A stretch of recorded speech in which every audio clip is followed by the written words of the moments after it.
You cannot. Okay. Holy Spirit, They better do it, Lord. Holy Spirit, You better get them, Lord. Holy Spirit, Before I get them, Lord. activate. Hey. Activate. Let's go. Holy Spirit, activate. Oh no. Holy Spirit, activate. Okay. Holy Spirit, activate. Okay. Activate. Hey, hey, Let's go. they say I ain't saved cause I cuss a little bit. But you're the only judge that I need and that's it. They always in my business cause they say I backslid. They read the Holy Bible but they ain't applying it. So Holy Spirit activate. If you do it right now, that would be great. I ain't trying to smack this chick in the face. Don't you see me down here trying to change my way. So Holy Spirit, you better activate. do it, Lord. Holy Spirit, You better get them, Lord. Holy Spirit, Before I get them, Lord. activate. Hey, hey, hey. You cannot. Hold Okay. Holy Spirit, They activate. better do it, Lord. Holy Spirit, You activate. better get them, Lord. Holy Spirit, activate. Before I get them, Lord. Activate. Hey. Activate. Let's go. Holy Spirit, activate. Oh no. Holy Spirit, activate. Okay. Holy Spirit, activate. Okay. Activate. Hey, hey, Let's go. they say I ain't saved cause I cuss a little bit. But you're the only judge that I need and that's it. They always in my business cause they say I backslid. They read the Holy Bible but they ain't applying it. So Holy Spirit activate. If you do it right now, that would be great. I ain't trying to smack this chick in the face. Don't you see me down here trying to change my way. So Holy Spirit, you activate. better do it, Lord. Holy Spirit, You better get them, Lord. Holy Spirit, Before I get them, Lord. activate. Hey, hey, hey. You cannot. Whatever. Here, flip. Whatever. Happy New Year, everyone. Oh my goodness. It's 2023. Happy New Year. I hope you guys had a great holiday. I am just glad the holiday's over. That's my favorite part is when they're over. So Happy New Year. Welcome back to the SeanDavieWay show. I'm going to be changing a lot starting next week. So it's going to be a lot of stuff going on over here. Okay. It's a lot. Okay. So I really wanted to start the new year out new and whatnot. So yeah, I'm excited for the changes that we have coming for the show. But y'all know me, I like to hop and skip. Over, I'll be here, I'll be there, I'll talk about this, I'll talk about that. I'll talk about everything. That's what I like about my channel is that we talk about everything. We talk about a lot of stuff. And I don't know, I just feel like the conversation, just gets deeper and deeper with whatever we discuss. And we discuss news, everything instead of just some stuff, we're not a biased channel. So we talk about everything. And the Idaho 4 is definitely something people have been hitting me up about with the whole Shanquella case going on now. We have been completely divulged in talking about Shanquella and her case and making sure that she gets justice because it seems as if it's getting swept under the rug. So again, I said that I was going to follow the story. I'm going to stay on top of it. And that's something that I feel like I've definitely done. I'm so proud of me. Look, I'm just looking at the Lord because I be wanting him to notice when I do good.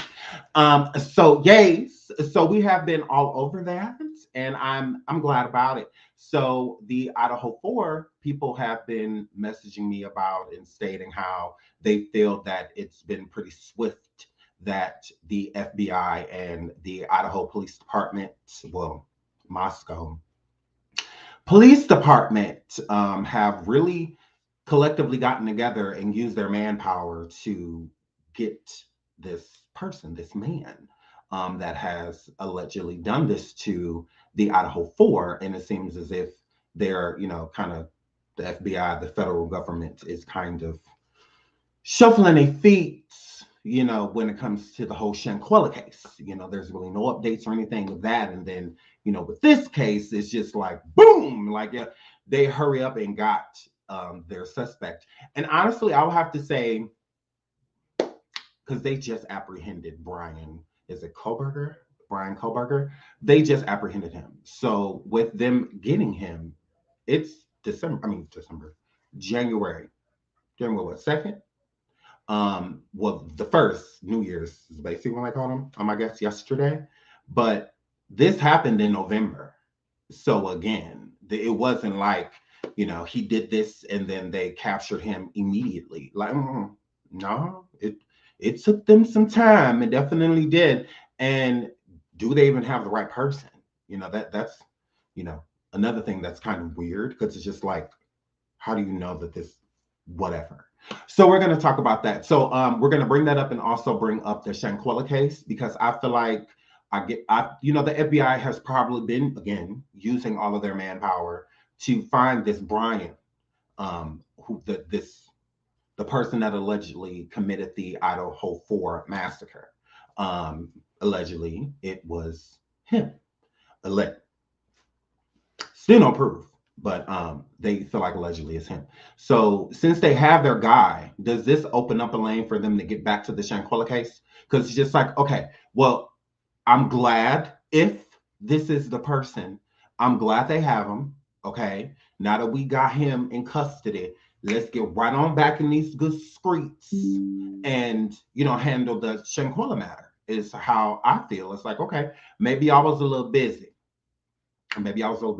But the for national case wise, because this is national, this story, the Idaho 4, it's a national story. So is the Shanquella case, it's international. So again, can we, the international man hours, the national man hours, can we put that towards this real quick and just grabbing the Cabo 6 real fast? Like, let's get them on up out of here. So again, shout out to the Robinson family and justice for Shanquella, and also justice for the Idaho 4, because again, these was 4 young innocent students that had, from what we gather, nothing to do with nothing. We don't even know why they were targeted still, and no idea. So we're going to get into that. So again, hit the like if y'all have not hit the like already. Hurry up and do it. I'm not going to keep y'all too long because we're going over the station head after this. But we are going to go over the case, and I want to hear, your thoughts, because I want to hear what you guys think, of course. So let's get into it. So the Idaho College ERDers timeline of events. So for the people that don't know, this is going to be like a freshman's course, if you would, just so we can be updated, so that you can know what happened with specific times, dates, all of that, who did what, who made what call.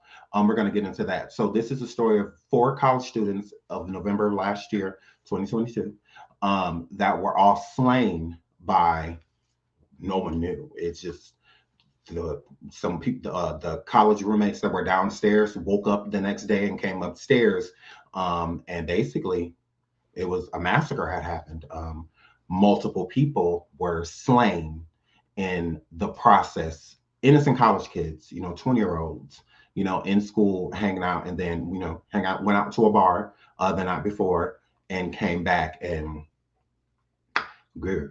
So let's get into it, because I have a lot of questions, but we're gonna get into it. Let's do this. So we already read that. A suspect was arrested more than 6 weeks after the murder. So again, this is 6 weeks later that this person is getting arrested. So for people that say like, oh, well, they quickly found the person that did this to the Idaho 4, no, they did not. It's 6 weeks is a long time. 6 weeks is long enough for that person. They could have left the country, all of that. They absolutely could have. I mean, they've had 6 weeks since this occurred to get away, okay, with no suspect, like no one named, first and last name type of situation. So again, I'm like, well, this is 6 weeks later. So this family has been sitting around for 6 weeks, wondering who did this. And then again, who knows if this is truly him? Again, so we're going to get into that. So, more than 6 weeks after 4 University of Idaho students were mysteriously stabbed to death in a house near Moscow, Idaho campus, a suspect was taken into custody on Friday. Okay, here's how the case unfolded. Saturday, November 12th, 4 students were Ethan Chapin, 20, Madison Morgan, 21, Zana Kernodle, 20, and Kaylee, 21. Okay. On the night of Saturday, November 12th, is it Gonclaves and Morgan, lifelong best friends, went out to the Corner Club bar in downtown Moscow from 10 p.m. to 1:30 a.m., according to the Moscow police. About 1:40 a.m., the duo was seen on video at Grub Truck, a local food vendor, and used a private party for a ride home, getting back at 1:45 a.m., police said. A man seen in surveillance video at Grubhub Truck and the person who drove them home are not considered suspects, according to the authorities. Meanwhile, Chapin and Kernodle were dating and went to Stigma Psi House Saturday night, police said. They also got home around 1:45 a.m., police said. Chapin did not live at the house, but was sleeping over with his girlfriend. So let me see if I can make this. This book has helped me reach so many young homeowners who have been. Stop it. Can I make this bigger? Can I make this bigger? So I can explain. Okay, I can. 1 second. 1 second. I'm going to make this bigger so I can explain the students. So I can explain them. Okay. Sorry. I just want to put a picture up so I can explain what's what. So these are the 4. Okay. The young man, Ethan, and the girl his arm is around, I believe it's his girlfriend. And then the girl on the girl's shoulder, both of them were all at the house. They're all part of a fraternity. And Ethan, of course, being a male, was not a part of the fraternity, nor did he live in the house. He was just there crashing, spending the night with his girlfriend. One thing I find peculiar is that with people going to the bar, 2 of these people are 20. So I'm like, okay, well, how did they get in the club? So you got bars just letting people in. Like that's another thing. I don't like that. That doesn't sit well with me.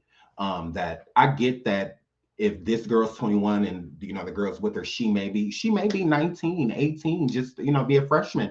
I mean, you have no idea. So yes, a sorority. That's ain't that what I said? I don't say what I say. So they're the girls, they're all part of a sorority. Oh, I said fraternity. Sorry. Sorority. You're right. So all 4 of them, and there's more of the sorority inside of the photograph, but they cut it off so you can see the 4 people that were there. So I thought he was in a frat just down the street or something, allegedly. From what I hear, he was a part of a fraternity down. I don't know how close it was, but I know he was part of a frat. Yes, he was. Ethan. So this is them. So I'm going to keep them on the screen, and I'm going to keep reading the articles so we can put names to faces and all that good stuff. Okay. So where were we? We were right here. Okay. So again, all of them were out. Not everybody was at the bar. Ethan and his girlfriend were not at the bar. The 2 females were. And they all basically came back to the sorority house around the same time, around 2 o'clock, 1:45, 2 o'clock. In the morning, they all pretty much arrived back at and around the same time. So, I mean, that's not where they probably just talked to us like, oh yeah, we're about to go home. And then, the girl's like, okay, I'll meet you at home. I have Ethan's with me, but we're coming. And then they all just like, drinking, we'll all meet up. So nothing that doesn't seem unusual, or anything like that. So they meet back at the house about 1:40 a.m. The duo was seen at Grub Truck. Okay, so all of them wasn't on. Oh no, it was the girls. The girls, Gonclaves and Morgan, They were at the grub truck. Okay, a man seen the surveillance at the grub truck, and the person who drove them home are not considered suspects. So they're saying that those people pretty much dropped them off with the male, with him. So I'm assuming Ethan. So yeah, just the two girls. But Ethan, I believe, is the male, so that's why he's not obviously not a suspect if he was slain. So let's keep going. This is crazy. Meanwhile, Chapin and Kernodle were dating. Okay, so Ethan is Ethan Chapin, and then his girlfriend, which her last name is Kernodle. They were dating. Okay, which are those two in the photograph. All right, with his arm around her. That's his girlfriend. Okay. The two other roommates who survived the attack are not considered suspects. Also went out in Moscow Saturday night and returned home by 1 a.m., the police said. So there were two more roommates, and I believe they're female, obviously, because it's a sorority. So they survived, but they were in the basement. Okay, from what I hear, it was the basement. Either the basement or the first floor, one or the other. I don't want to make it seem like I'm making things up, but it was either the other two girls that were there, they were either in the basement or the first floor, because all of this happened, I believe, on the second and third. The slangs, they happened on the so first floor. Okay, so that's why I was confused, because I'm just like, okay, well, clearly those people were targeted then, because if you passing two whole females on the first floor, to get to specific people is what it's sounding like. Okay, because on the second and the third floor, I believe, is where the illings happened. Nobody passed on the first floor. But let's get into that. Let's get into where the slangs happened. Okay, so two other roommates who survived the attack were not considered suspects. Also went out in Moscow Saturday night and returned home by 1 a.m., police said. Now, this is the timing of the event. So Sunday, November 13th, it's believed 4 students were KILLE'd in the house between 3 a.m. and 4 a.m. on November 13th. Moscow Mayor Art Bedge told ABC News. A dog was also at home, according to law enforcement. So I really don't understand how the girls on the first floor heard nothing. And most dogs bark at strangers. And if there's a lot of commotion, dogs bark then too. Because dogs have fierce hearing. So if there's commotion on the second or the third floor, the dog can hear it, just go to it just because it's commotion, So I'm just like, well, how? And then, because I'm thinking like it was loud music or something, but from what I'm gathering, no. And with them saying that there's defensive wounds, that means that at some point they woke up, because I believe that this man that attacked him, they were sleeping.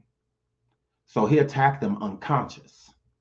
It's what is given, and you'll see why. But it sounds as if they were all sleeping when he approached them, but they were inebriated, intoxicated. So with them being intoxicated, falling asleep, you sleep a little harder, than you do. And then the girls from the first floor, that's the only thing I could think. Well, maybe they were drinking too. Maybe they were out drinking, because you would think at some point, because with a knife you're going to scream, because that's painful, really painful. So you're definitely going to scream, and loudly.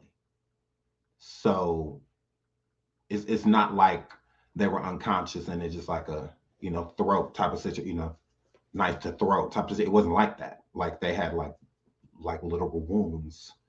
So that means it was multiple times that happened. So you're going, even if you're in a deep sleep, you're going to wake up to that. You're not sleeping through that. Unless they hit certain things, in your body. that will cause you to like kind of just shut down type of situation. But especially with the couple, because I believe that's maybe where the defensive wounds were coming from, because they had to be right next to each other, the boyfriend and girlfriend, Ethan, and when they had to been in the same, because he spent the night with her, so that means he slept where she would sleep, clearly.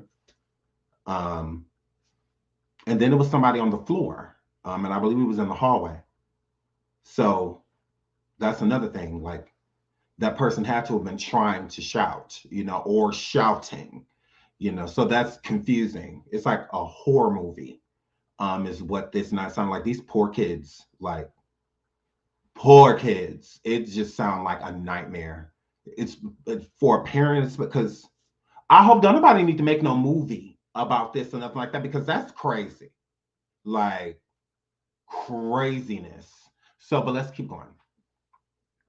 Okay, so they said there was a dog there too. Moscow Police Chief James Fry called it an isolated, targeted attack. The two surviving roommates were in the basement. See, that's why I tell you, I thought that, because it said it was in the basement. It said right here, right here, right here, and this is ABC News Idaho, ABC News Idaho. It says two surviving roommates were in the basement and slept through the Erders, police said. So I thought that. Because I'm like, what? Because now them being in the basement and then all the way, that's, I can understand being intoxicated and knocked out in the basement. Completely understand how everything went over your head. Now being on like a first floor and then with a second floor, the echo coming down is a little different than it would be if you're in a basement. You know, if that basement door shut, if you're not hearing like boom, boom, boom, you're not going to hear much, you know, being intoxicated. You're not. You have to see the house. It was not a basement. Okay, so are they talking about like it's like a 3-story home? Because it's one of the two. They's either in a basement or is it a 3-tier? Because I've seen the pictures of the house. The picture of the house is on this article. And it's on the front of the thing. I see the house, and from what I see, it's like close. You know, like I don't see where. I mean, but I see the top of the house. Hold on, I see the top. Let me do this, because this is the house. I need to make it big. I need to make it big. Sorry. Right here. So, but no, that's not I need a further away view, because there's like a top of it. So it's like, to what makes it, is it like a 3-story, or is it just 1 and 2 basement? You know, because what most homes that are built, like how it looks right here. Let me pull this up. How it looks right here.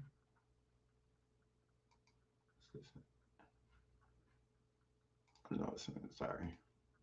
How it looks right here, it just looks like you open the door, and when you open the door, it's like a basement, like when you could steps to where you could go down. It's like, but some homes it's like carpeted, you know, and stuff like that. Because I've had homes that, you know, when you walk in the door, there's a opening for a basement. It's a staircase, and it, you know, sometimes it's carpeted, sometimes it's not.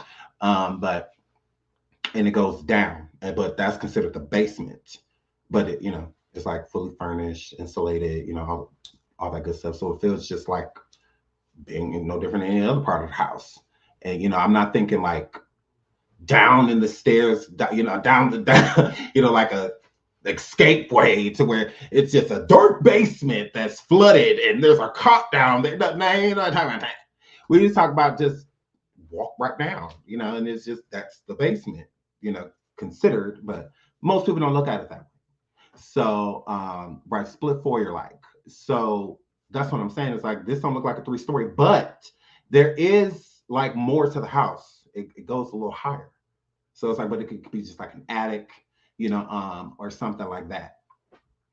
Look from another angle. Okay. Oh, this is fun. Not fun. This talking about this now, but looking this up with y'all is fun. instead, doing my like the survivance when I do it, it's like I'm just doing everything by myself. But I'm putting y'all to work. Oh, I like this. I need to put y'all to work more. Hold on, we need to go. I need a full picture of the house. I need a full picture. Hold on.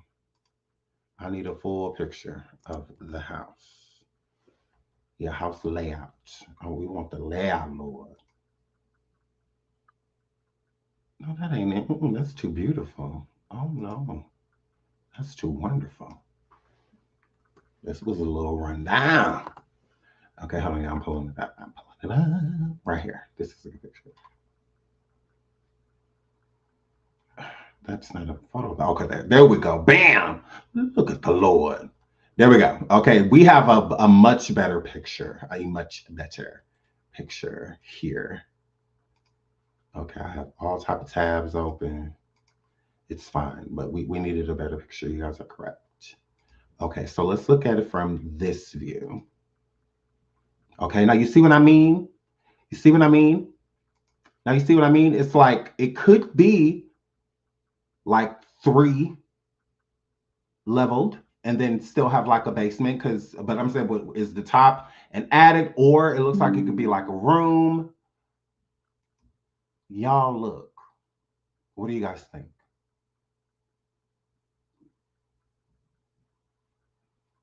You are looking at the front door, which is the first floor. Okay, so then it goes up like 3, right? Then it's a 3-story, right? Because then, okay, which is the first floor. Okay, so looking at the door, that's the front door. So is there still a basement? And then it's still like, because it could be that too. So is there still a basement, but it's like a 3 stories, like a first floor, second floor, third? Yes, it's a 3-story. Yes, it's a 3-story. Okay. The first floor is partially underground. It looks like it's on a hill. Correct.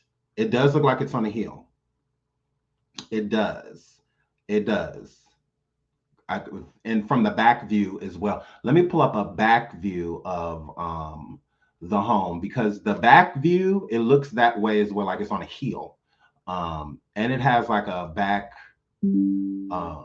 deck, like a porch on the back of it. Hold on, let me look. Hold on, this isn't a good one. Okay. But I'm looking right now, and I'm gonna pull up a picture of the back of it. Nope, just 3 stories. Okay. So there's no basement. Check your IG. Okay. I'm going to IG. I'm going to IG. I'm going to IG right now. Okay. So I just want to make sure we're clear, because I'm new to this case. I absolutely am. Okay, boom. Ooh, shout out to you, Lexi girl. Okay, bam. See, I'm putting y'all to work, and y'all is doing such a good job. Y'all are incredible people. Y'all are incredible. My goodness. Boom, look. Look. Shout out to Lexi. Thank you, sweetie. Look, so y'all see, look, that's a big house. Wow, that's big, girl. Look at that. See, that's what I'm saying. It has like a back, porch, / like deck or whatever, because, decks are more so connected to the ground. So they're usually on the first floor, because this is on the second floor or third. So yeah, it's a pretty big home, so, and it does look like it's on a hill, but yeah, y'all, this is crazy. Hold on, let me see if I can make this beautiful. Let me see if I can make this beautiful.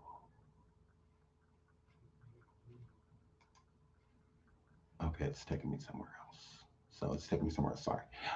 So yeah. So again, this is a really big home, with this happening still. But in the article, hold on, let me show y'all. Let me show y'all in this article, so y'all think that right here. Let me show y'all, because y'all know we correct articles all the time. we correct articles all the time, okay? Because we go get the tea, okay? So, right here, timeline of the murders. Hold on, let me make this bigger. Right here, Lee, thank you. Right here, where is it?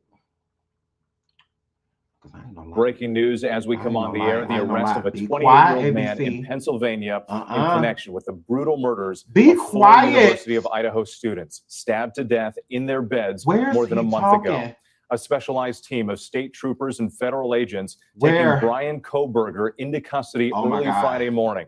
He's facing 4 counts of first-degree murder and 1 count of... Where is he talking? We're going to listen to that. We ain't supposed to be listening to that shit. We want to get into y'all lie. Okay, where is it? Hold on.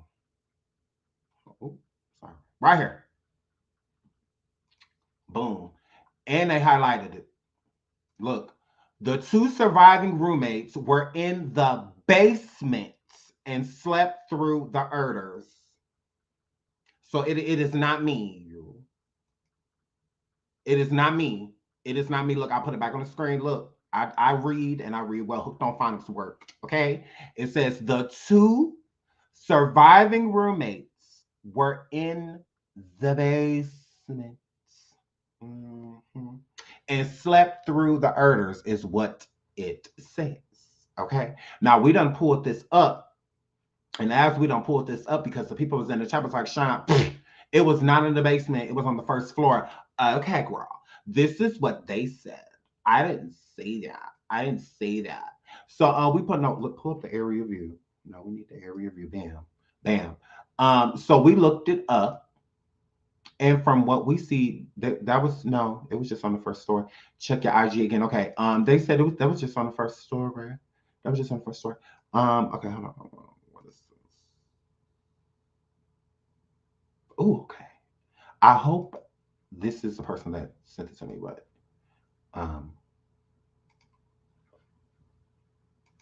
okay, I don't know, because I don't know if y'all names be the same on IG. But here's better photographs of the home. Okay, boom, look. We need to make this full screen. Okay, it says first floor, second floor, third floor. Okay, so there is no basement. There is no basement. There is no basement. So ABC News.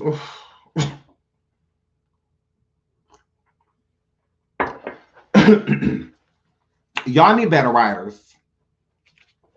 Y'all be lying to us. Y'all be lying to us.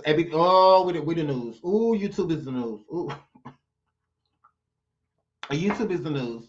YouTube is the truth. Because y'all lying. There is no basement. Right. There is no basement. I've seen content creators look up the floor plan and rebuild it on the computer. Ooh, Lord. They were bored. They couldn't do all that.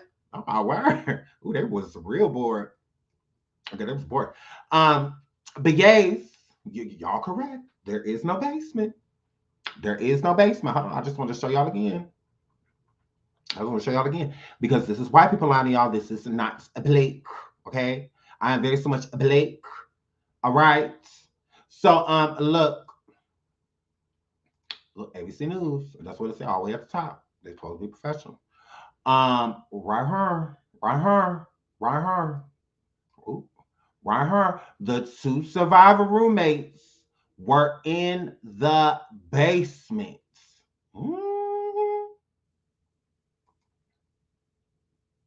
That's what it said. That's what that were. That's what that were. But let's keep going. Let's keep going. So it says, police said on the morning of November 13th, the 2 roommates called friends over to their house because there was one of the victims on the 2nd floor passed out and wasn't waking up. I'm confused. Is that true? Is that true? It says right here. It says in black and white. Right here. The 2 roommates called friends over to their house, not the police. But the two roommates called friends over to their house because they thought one of the victims on the second floor passed out and wasn't waking up.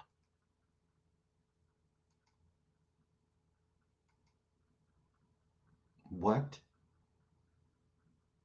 These are victims of knives, of a knife. So there wasn't like a pool or anything around them, because there should have been. There definitely should have been. I'm like, so I'm confused, because I'm like, okay, well, you call friends because you touching somebody that has been, and you can't tell that they've been. I'm confused. I'm like, what?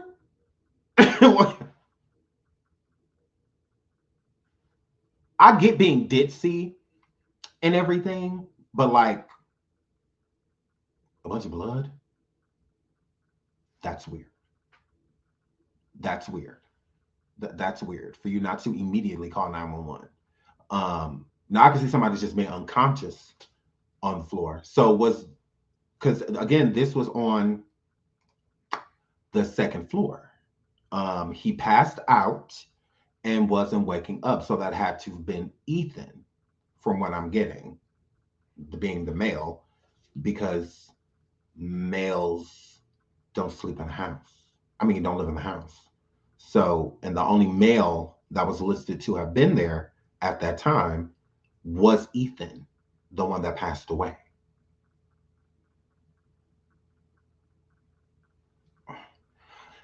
Hold on, let me go over here to Instagram. Okay, boom. Okay, ooh, y'all. Y'all be playing. Okay, so I will pull this up. This is the Zillow of the house. Okay, I'll pull that up. So shout out to Lexi. So again, that doesn't make any sense to me, but let's keep reading. Maybe. Okay, maybe it'll be explained.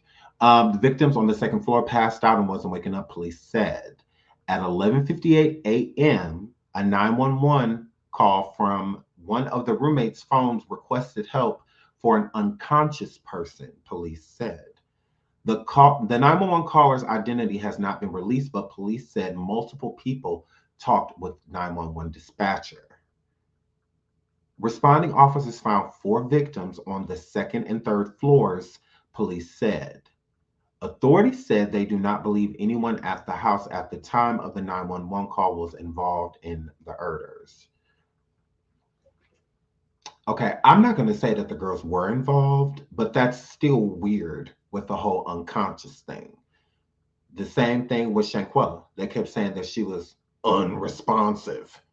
Okay, call 911. Like, and then if, okay, at 11:58 a.m., okay, a.m. means around noon, a 911 call was made. So, okay, and here's another thing. Let's go back to this. The 2 roommates called friends over to the house because they thought one of the victims on the second floor had passed out and wasn't waking up. So at what time was that? At what time was that? Because I saw some backlash online, and that was making sense.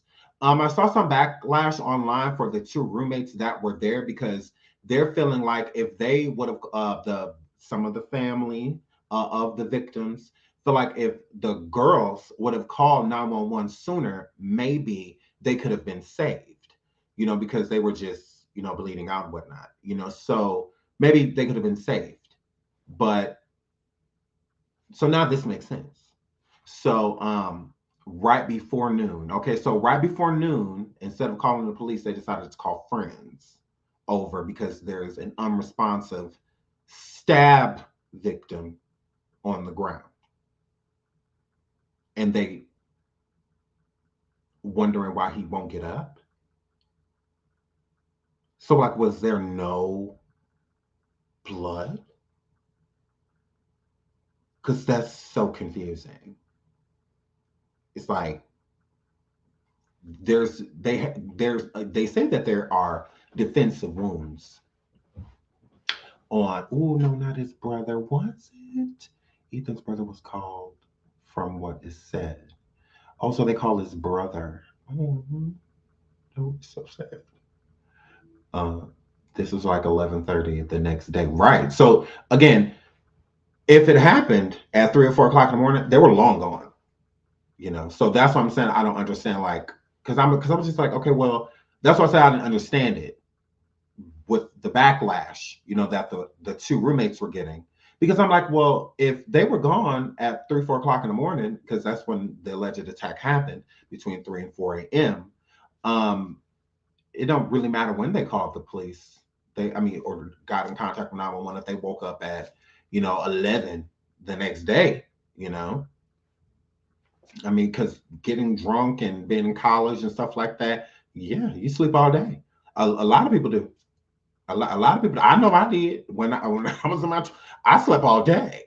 You know, especially if I could, if I didn't have to like work, or anything like that. Oh yeah, after a night of drinking, oh yeah, I'm asleep to 1, 2. So I'm asleep. Or if I ain't getting to bed till 2, 3 o'clock in the morning, yeah. I'm gonna get all 10 hours. I think we only need 8, they say, but I'm gonna get 10, 11 hours if I can. So that makes complete sense, with them. If they slept through the assault, then, or the murder, I should say, then of course they're gonna just stay asleep. They stay asleep until you wake up. And then when they woke up, which if they woke up right before noon, around 11:30ish, that means there's plenty of light in the house, is what it's giving me.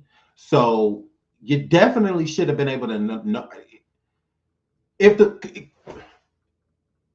I'm just confused by that. Why are we calling people saying somebody's unconscious? It's not like it was like a different type of slang, like they did something else to them. It was violent. So, with me, it just be blood, stuff everywhere. Footsteps, the door. It's going to be a scene. Because the boy, from what I'm gathering, Ethan, was in the room with his girlfriend, and they stated that there was defensive wounds. I think Ethan may have tried to survive. Felt and heard, or something told something hit body. I don't know. Maybe the first time he maybe jabbed him, and Ethan came into, like woke up, like, whoa, what is going on?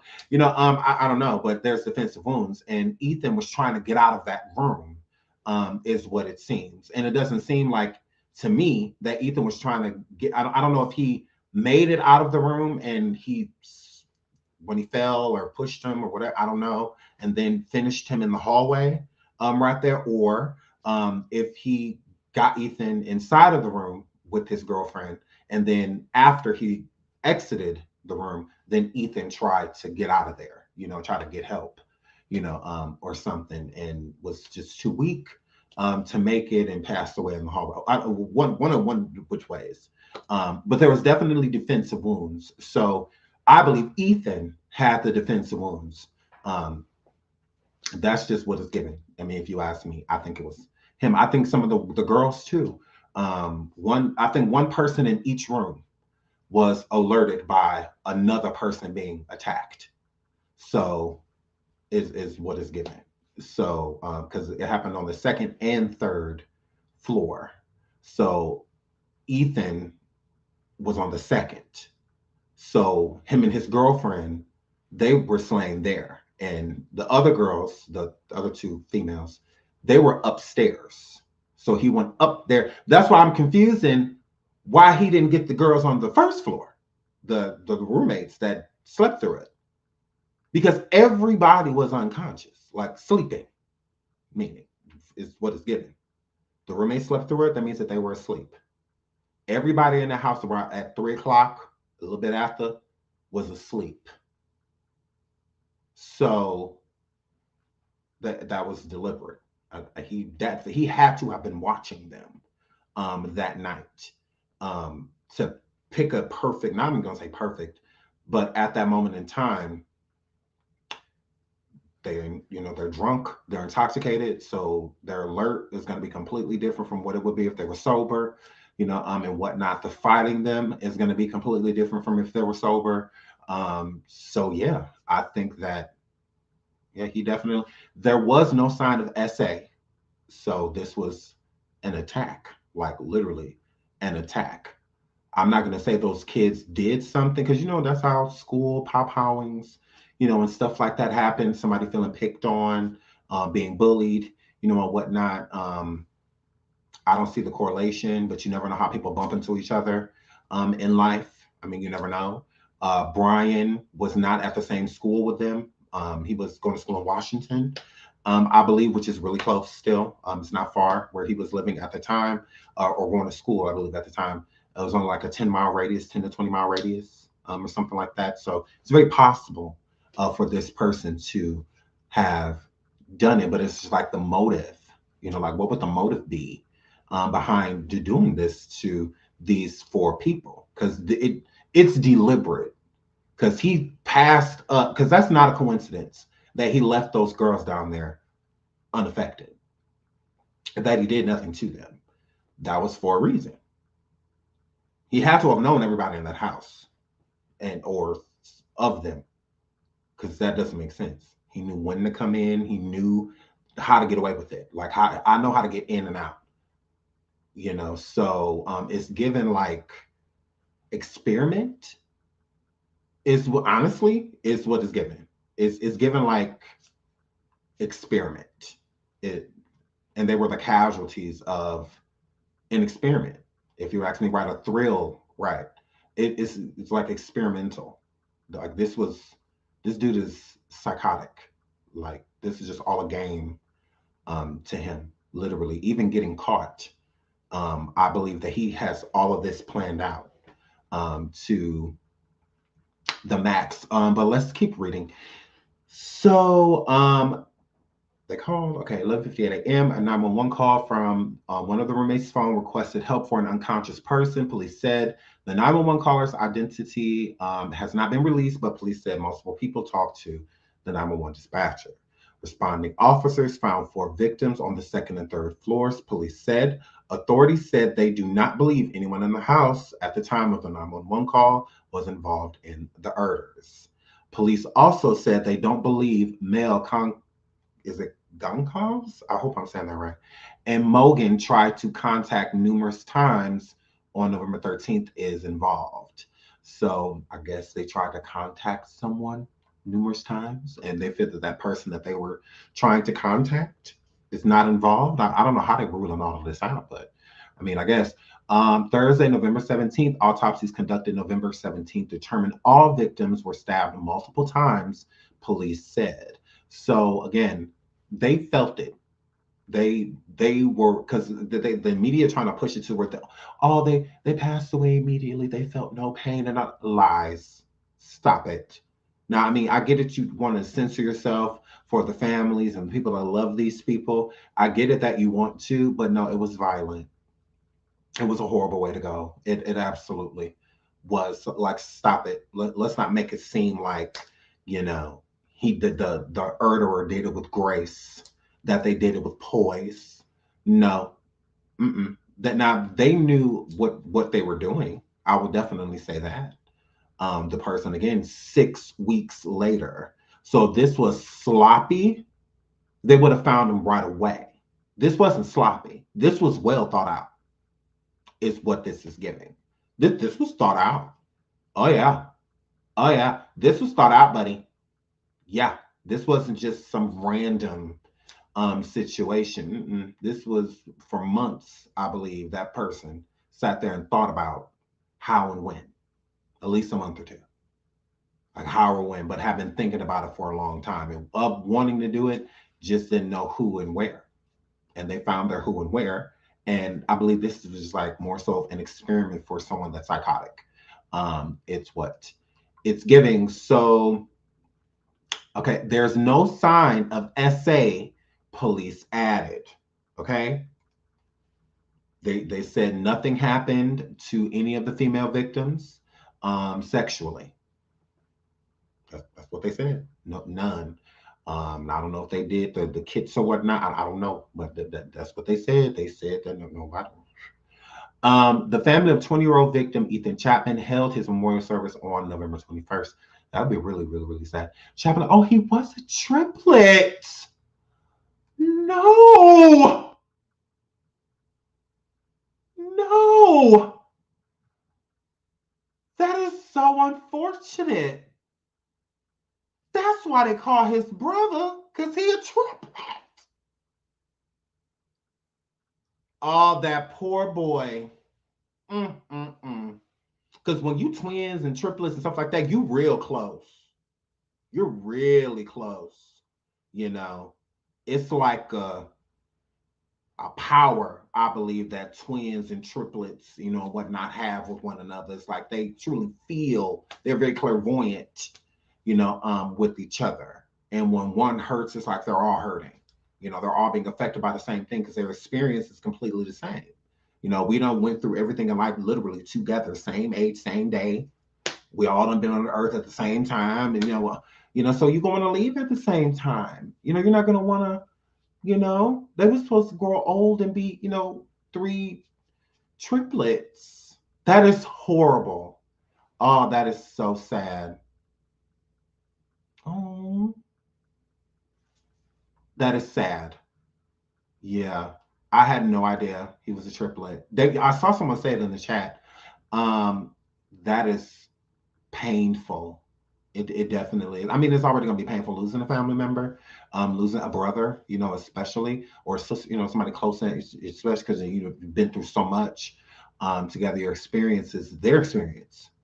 So that is so sad. Oh, prayers to that family, all of the families, all of the families. That is so sad. I am pissed. Oh, the male victim was a triplet. His mom says the siblings are taking it so hard. I bet they are. And they're all in college at the same time, you know, and whatnot. No. Poor family. I am so sorry. That is horrible. Right? They're best friends. You know, it's bigger than being a brother. Like, this is like my everything, you know, like that. I get the twin relate. I wish I had a twin. I always wanted a twin. But that's very sad. You know, the power that twins and like triplets and more have with each other. It's a powerful connection. It's really hard. You know, it's like y'all go at the same like vibration, you know, type of situation. And I get that they can be complete opposites, you know, but still at the same time, opposites attract. So, you know, it doesn't matter. You know, we've been together through everything. Like, we've literally experienced everything, you know, together. The only things that exclude is things that you do in private, you know. But other than that, anything public that's happened in one's life has happened to all of them, you know. Their birthday is their birthday. Graduation day is their graduation day. You know, like, it's all like together, you know. That will be hard. Yeah, shout out to that family. All of the victims. Those poor girls, that poor guy. That is so unfortunate. Shout out to Chanel. She says, I wonder, was this his first time? This definitely was planned. He is sick. Now, first time, good question. I don't know. I have no idea. But this was definitely planned. I would agree. This was something well thought out and executed. Is what it's giving. Is what it's giving. But that is so sad. I did not know that he was a triplet. That is so sad. So yeah, Chapman was one of the most incredible people you'll ever know. His mother, Stacy Chapman, told reporters before his memorial service.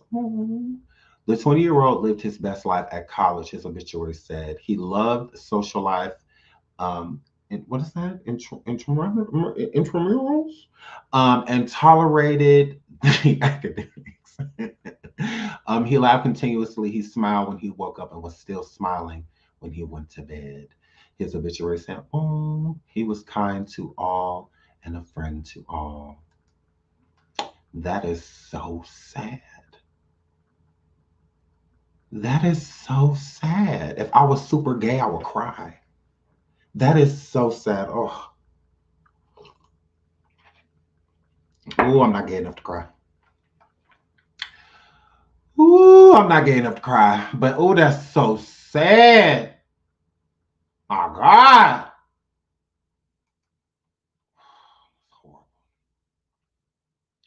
In an interview, or in a November 28th interview, Goncalves' father, Steve Goncalves, am I saying that right? Hold on, saying that right. Told ABC News that the students died quickly and did not bleed out for hours.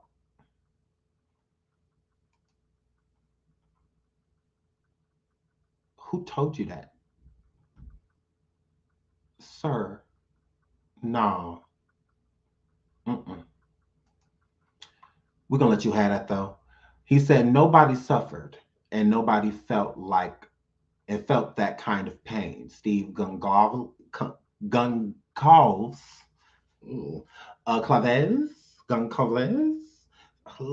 said, okay, so with there being defensive wounds, that is a lie. I'm sorry, sir. That is a lie. That's not true. I don't know if the police just told you that to make you feel better. I don't know. But no, that's not true. That is not true. I do think that the person that did this, Bryan, allegedly, I do think he knew like what organs or what arteries, and whatnot to make it a quicker passing. I do feel that way. I do. I don't feel that they just laid there in agony and weren't able to move for hours and just, kind of just, I do agree with that. I don't think that happened. But again, they suffered. They definitely did. They suffered. He has a medical background. Who, the daddy? The father? The father? Because, yeah, it don't matter. He could be a doctor. He could be a surgeon. And he ain't going to convince me that those kids felt no pain. No, ma'am. Oh, are you talking about the Bryan guy, the alleged suspect? Because he master's and a PhD in criminology. So that's what I'm saying. Like, him being the person that did it completely makes sense, and that it was well thought out, well planned, well executed. Yes, well executed. And what all of that makes complete sense. All of that, yeah, all that. How he's so smooth with getting away for 6 whole weeks. It took them to pretty much find him and whatnot. He did not leave the country, and whatnot. So I feel like he wanted to be caught. I feel like this is just a big experiment to him. Somebody that has grown bored with life to where he only gets certain thrills out of certain things. So again, I think he has this set up all the way into his freedom. Honestly, I think he has it set up all the way into how he even gonna get off. Because they only have certain information. They don't have his actual DNA tagged to the crime. They have tested family members of his, basically, and he's connected because of DNA of his family. So that means this person's DNA is, and I believe they use his father's DNA. Absolutely. And they still don't have a weapon. They still have, the weapon is needed. I mean, because you got to put it in their hand, type of situation. And they don't have the weapon. It's been 6 weeks. That thing is long gone. Now, I get that some sloppy people or some murderers keep certain things as souvenirs, and stuff like that with these freaks. They keep certain souvenirs, but I think with a first timer, I think they're going to get rid of everything. The only thing they have tied to him right now is his father's DNA, basically, to say that if it's your father's a match, you're a match. You're who we're actually after, type of situation. The vehicle, his white car, That's tagged. But other than that, they don't really have much. So I'm just like, yeah, it doesn't seem like these charges will stick. Because again, they don't have much on this person. They don't have a motive. They don't have any of that. So I'm just like, oh, okay, well, let's get into that. Let's get into Bryan. That's the person who did this allegedly. Let's listen to this. Fair use. Welcome to Who's Talking. We have two things in common. No, ma'am. So we're going to get into this clip, and then we're going to pull up more. Oh, here it is. Here it is. Information. A call to the public. Authorities in need of any information regarding Bryan Kohberger. We still ask is for people to continually send us things in the tip line. His DNA and white Hyundai Elantra linking him to the case, according to two law enforcement sources briefed on the investigation. But more evidence is needed for a successful prosecution. We are still looking for more information. We're still trying to build that picture, just like we have stated all along. We're putting all the pieces together, and that will help. Bryan Kohberger. The 28-year-old graduated in May from DeSales University in Pennsylvania with a master's in criminal justice. It's someone who has been delving into the innermost sanctums of criminal thinking, who is now accused of a particularly horrific crime. In Reddit post, removed after the arrest was made public, a student investigator named Bryan Kohberger sought participation in a research project associated with the DeSales University study. It was to understand how emotions and psychological traits influence decision-making when committing a crime.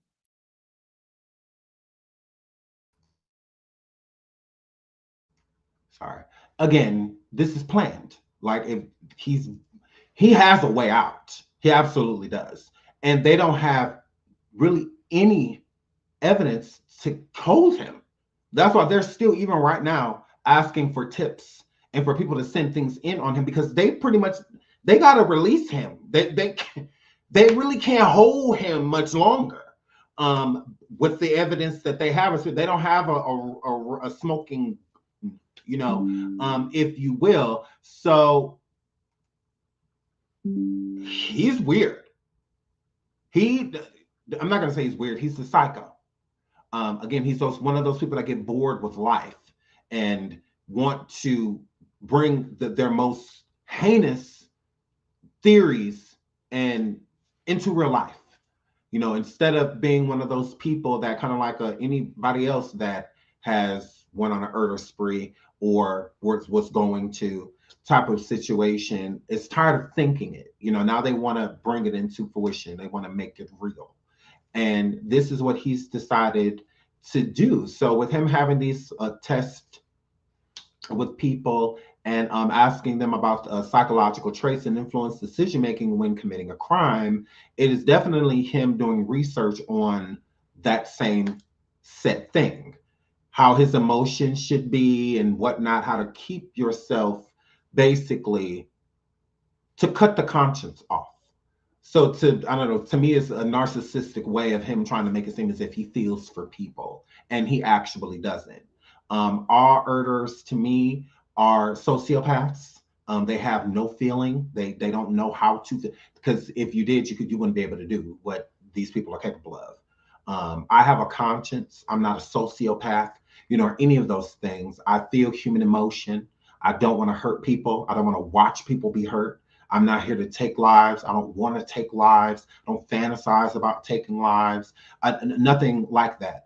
There's no sexual ties with me with lives being ended, or anything like that. I have no desire, and whatnot. And there's billions of other people out there in the world just like me. And then there's a smaller percentage of people that actually, fantasize about these things and really want to bring them into actuality. Because again, they're sociopaths. They don't feel. Because if they did, they would know all systems mean stop. do not move forward with this thought process, and instead they go to school, they get real educated on how to get away with these things. All serial murderers in history have all done their research before they just went out there. You know, that's how most of them got away. With how I feel about Bryan, I feel that Bryan wants to be the one that gets away. He wants to be the one that gets away. He's seen the Dahmers and all of those other people. No, I want to be the one that get away. This all seems planned. Even the little DNA that may have been left behind, which again, they have to prove that it's his, that's in question right now, that his DNA may have been left. They don't really have a solid way of proving that that's his DNA. I don't believe so, because if they have that, then they wouldn't need as many, well, they wouldn't be asking for as much help as they're asking for if the DNA was strong enough to keep him. I believe the DNA is strong enough to hold him without bond, but and that's still not 100% complete. And another thing that messes all of this up is that he's being extradited to Idaho. He waived, so he's completely compliant. He's not saying no to anything. Whatever wherever they're requesting of Bryan, he is doing it willingly. Willingly. Like, he's not saying no to nothing. He's not doing anything that makes him look guilty. Even with he's willfully saying, I'll go to the Idaho. I'll go to court there. You don't have to hold up hearings and extradition hearings and stuff like that for me, because it's way easier to do here. Extraditing someone state to state's 10 times easier to do, in a faster, way quicker to do. So he's not denying that he is himself. He's saying that I am Bryan Kohberger, that is me, and I am willing to go to Idaho. He's also saying that he can't wait to exonerate himself. So he's saying this, I didn't do any of this. I don't know what y'all talking about. If I had 6 whole weeks to get away, I'm just been sitting around. So that's what I'm saying. The weapon, that's what the actual DNA would matter. And when they don't have one. They have no weapon. They have nothing tying him there. And what they don't have anything. They do, but it's minute. You know, it's not something huge to it. It's like, oh, we got him. Type of, no. They're requesting as much help as possible. Keep sending the tips in, whatever you know about this man, anything that we got that use and hold him, because it's getting to the point to where they may have to free him. They may have to let him go. You can't just hold him without bail, and he has rights. So, and with those rights, he's going to use them, even using a court-appointed attorney. Mm-hmm. He is smart. Like this guy, I'm telling you, all of this is planned. I think he even planned his freedom type of situation. I absolutely believe so. The Post said the study sought to understand the story behind your most recent criminal offense, with an emphasis on your thoughts and feelings throughout your experience.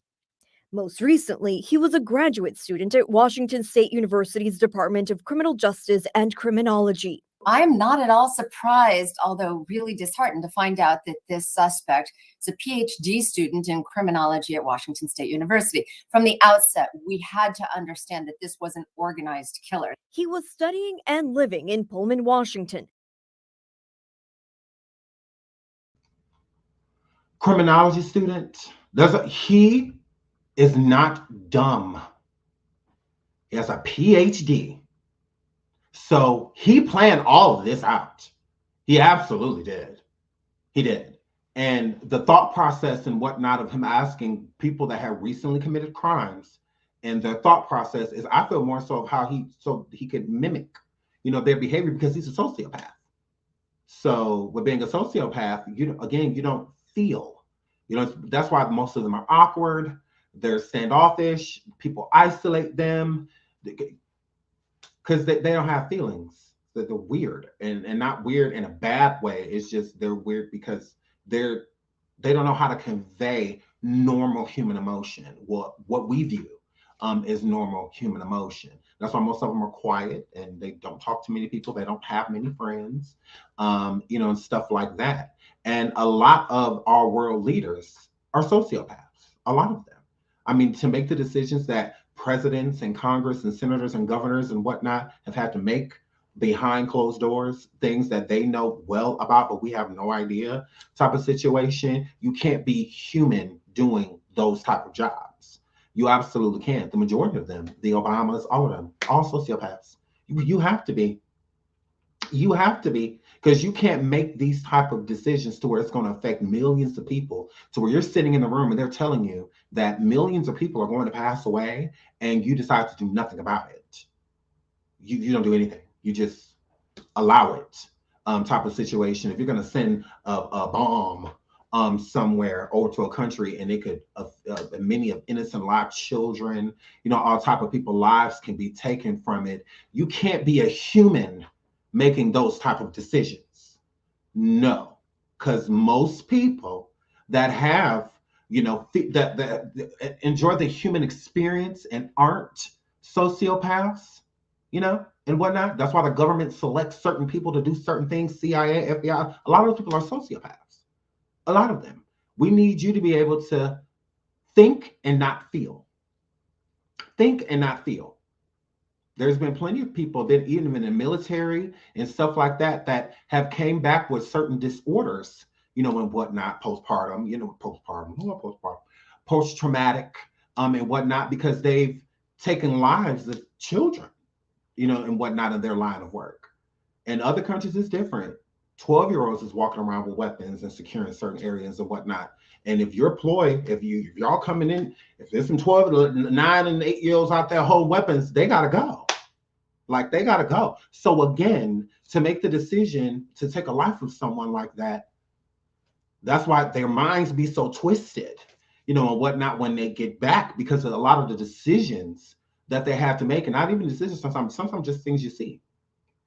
Just simply some things you see. You can get, you know, a traumatic distress disorder for, you know, you can even get that just from seeing it.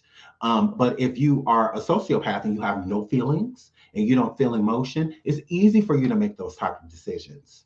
It's not a problem at all. With us, with the people that aren't sociopaths, it's extremely hard to even think of something horrible, like of doing it. It's like with your hands doing something horrible. It's hard to even like literally think of it. Like what he did to these college kids. The people like us that aren't sociopaths, we think of it as horrible. Like, how could you do that? Like those poor, like we can't even get ourselves to be the person with the, you know, walking through the house doing that, just because I would never do that to anyone. I would never, you know, hurt somebody like that. A sociopath, they feel no ways. Like, this is completely fine. Taking a life, watching a life be taken, no big deal. It don't matter how big, how small, how old, how young. It does not matter to them. So yeah, with this guy, he has practiced, honed in on it. So again, they should check other areas, and what, especially in this area, if there's been any other unsolved murders that have to do with stabbings and whatnot, because he could have done that. There could have been guinea pig targets before he took on his main targets, you know, and whatnot. I would definitely be looking into all of that. And I think that that's why they want more tips and whatnot, because there may be some unsolved cases in that area of some women or men that may have passed away due to being stabbed. And they just, you know, have no ties because they don't know, you know, again, because he's been under the radar. He has 6 whole weeks to get away. He stayed for a reason. He didn't leave. Again, most people that do something like that to 4 people, you get out of Dodge. You don't want to be there. You know, you especially if you got conscience, if you're a sociopath. But if you're a sociopath, they like it. You know, to them, like they like looking on the internet and seeing that they ain't solved it yet. They don't know who did it yet. They ain't got no hints or clues yet. That turned them on. They get excited. You know what? How better than doing, you know, I'm all in your face. I'm right here and you can't do nothing. You know, as I said, it's like a game, like an experiment to this man. You went to school, you just so happened to go to school he could have had a bright career, you know, being whatever. So whether FBI, CIA, detective, whatever he wanted to be, lawyer, I mean, whatever he wanted to be, he could work in labs, he can work in labs, he could do whatever. with the type of education that he had, and instead he chose to do this. So again, I believe that he's planned everything, even his escape, even how he's going to get away with this. I feel like he's definitely thought about that. Just a few miles from the crime scene, police searched his university residence Friday morning. This is a smart guy who's obsessed with crime. He was arrested early Friday morning, giving law enforcement a clear focus for their investigation. This is not an ending, but rather a new beginning. Camila Bernal joins us now. So Camila, Washington State University also released a statement tonight. What did they say? Well, Pam, the chancellor of the university saying they are shaken, that the entire region is shaken by this crime, saying they will long feel the loss for these students, and added that she hopes this will be the beginning of a healing process. Now, in terms of the investigation, the university confirming that they helped, in terms of the university police, execute the search warrant. There were two of them, one to his apartment, the other to his office. They were both on campus, so the university saying that they will continue to assist law enforcement in any way possible. And then finally, Pam, confirming that just this month, the suspect finished his first semester. He was a PhD student in the criminal justice program. And again, he finished that semester just this month, Pam.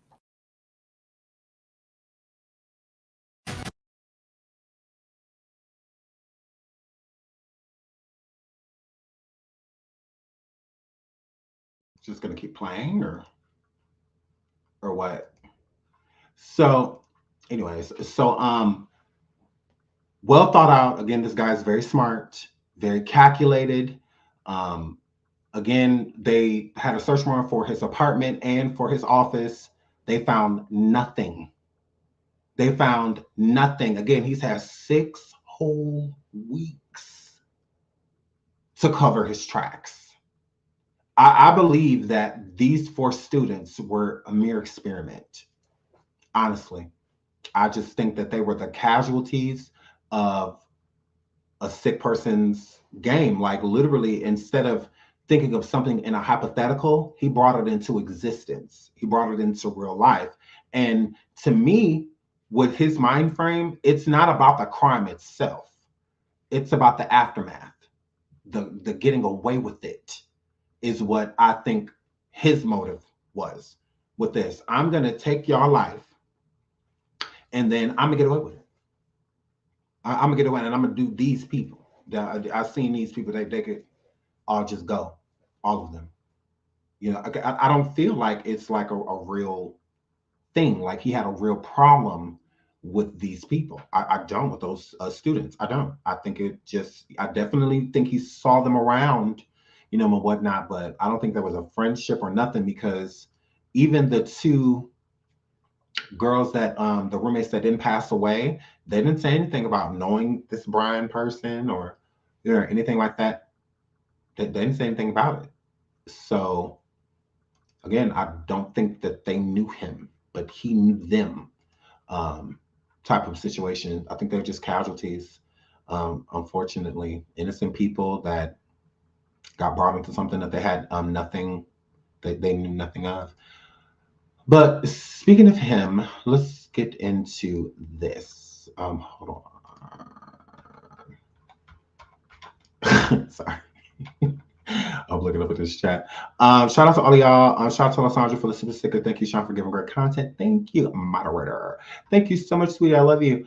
Lady Webb says, yes, he had a white car. Yes, he did. He did. He had a white car.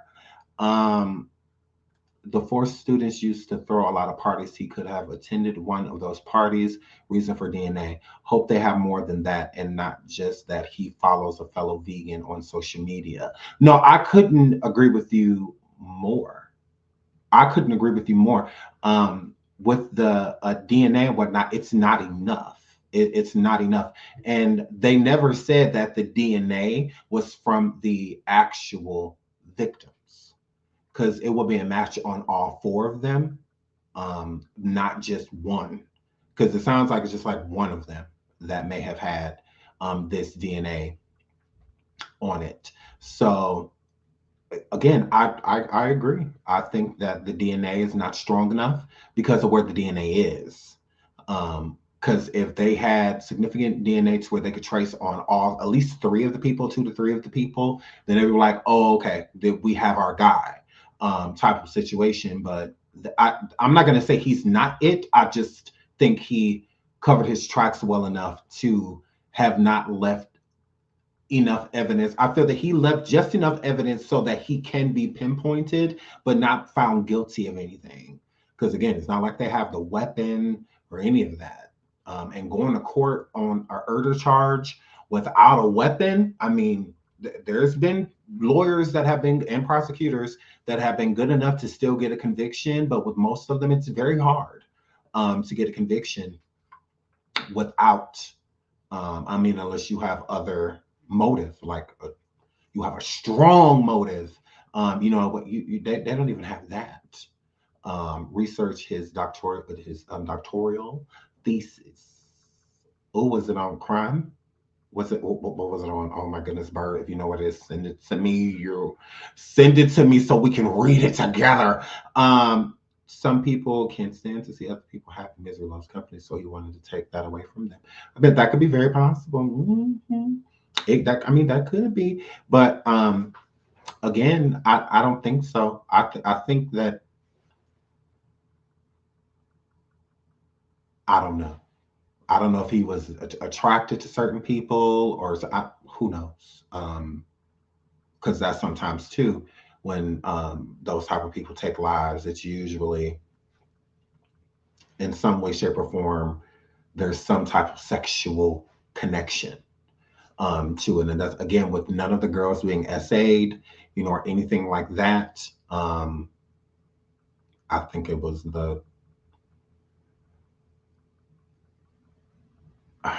I don't know. If anything, it pinpoints Ethan. It pinpoints Ethan, if anything.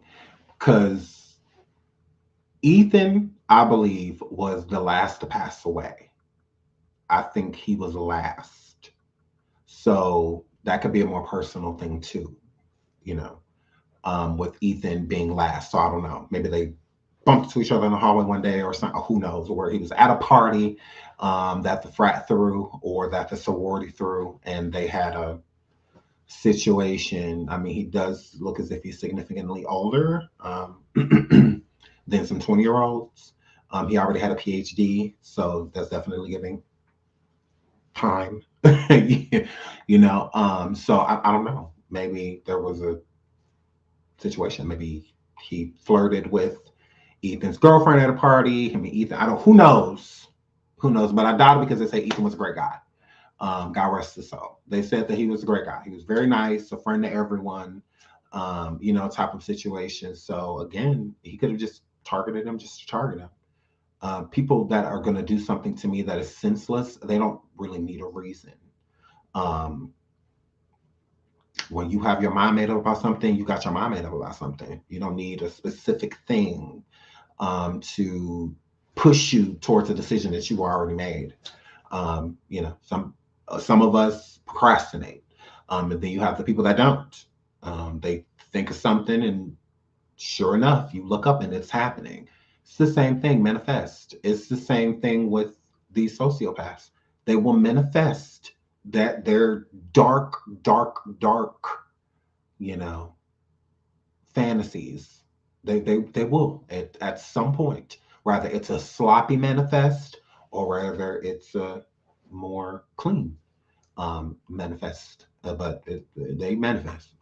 Idaho murder victim's father hopes police picked the right guy. So again, even the families are having some speculation with this person. They just want to make sure that they ain't just grabbing some random person off the street. Like, make sure you have the right person. But with him having a PhD in criminology, he knows a lot about the human body, you know, and whatnot. So again, and crime just in general, and obsessed with it, because it's given obsession.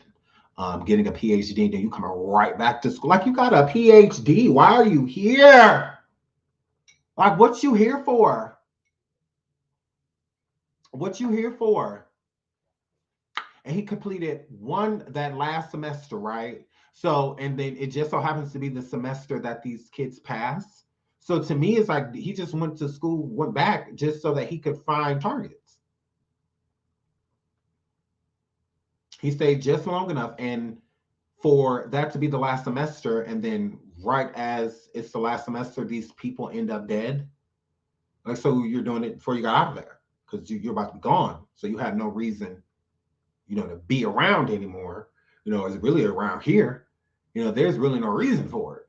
So I got to get this out the way. That's why I believe it was planned. Like he planned to do this. So, and at a certain time, a certain day, all of that. And then he did it on demon time after 3 a.m. It's given all type of things, but it's given that it's a strong chance of him getting away with this. Again, they can't hold him forever. Okay, investigators are combing through every aspect of his life. A possible motive has not been publicly shared yet because they don't have one. They have no idea. I'll be quiet, girl. They have no idea why, if they feel like he did it, but we have no idea why. That is not good. That is not good. You need a motive. They can't just hold him in prison. They can't keep denying him bail. No. Now they'll do that with certain things, but what they have right now, his car, and that's a common vehicle. So that car and alleged DNA, it's not enough.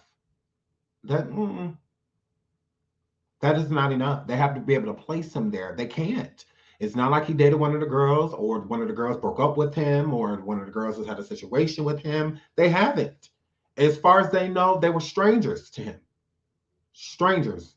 There was no problem because, they would have a motive. And they don't. They would have a motive. They have no idea. So you can't go in front of a judge and say, he went to school for this. He stayed in the area. We have a little piece of his DNA at the scene, and we have a picture of his car. We want to hold him on Capital One murder charges of 4 people. That judge is going to say no. I can't hold him without bond, or anything. And we already did that.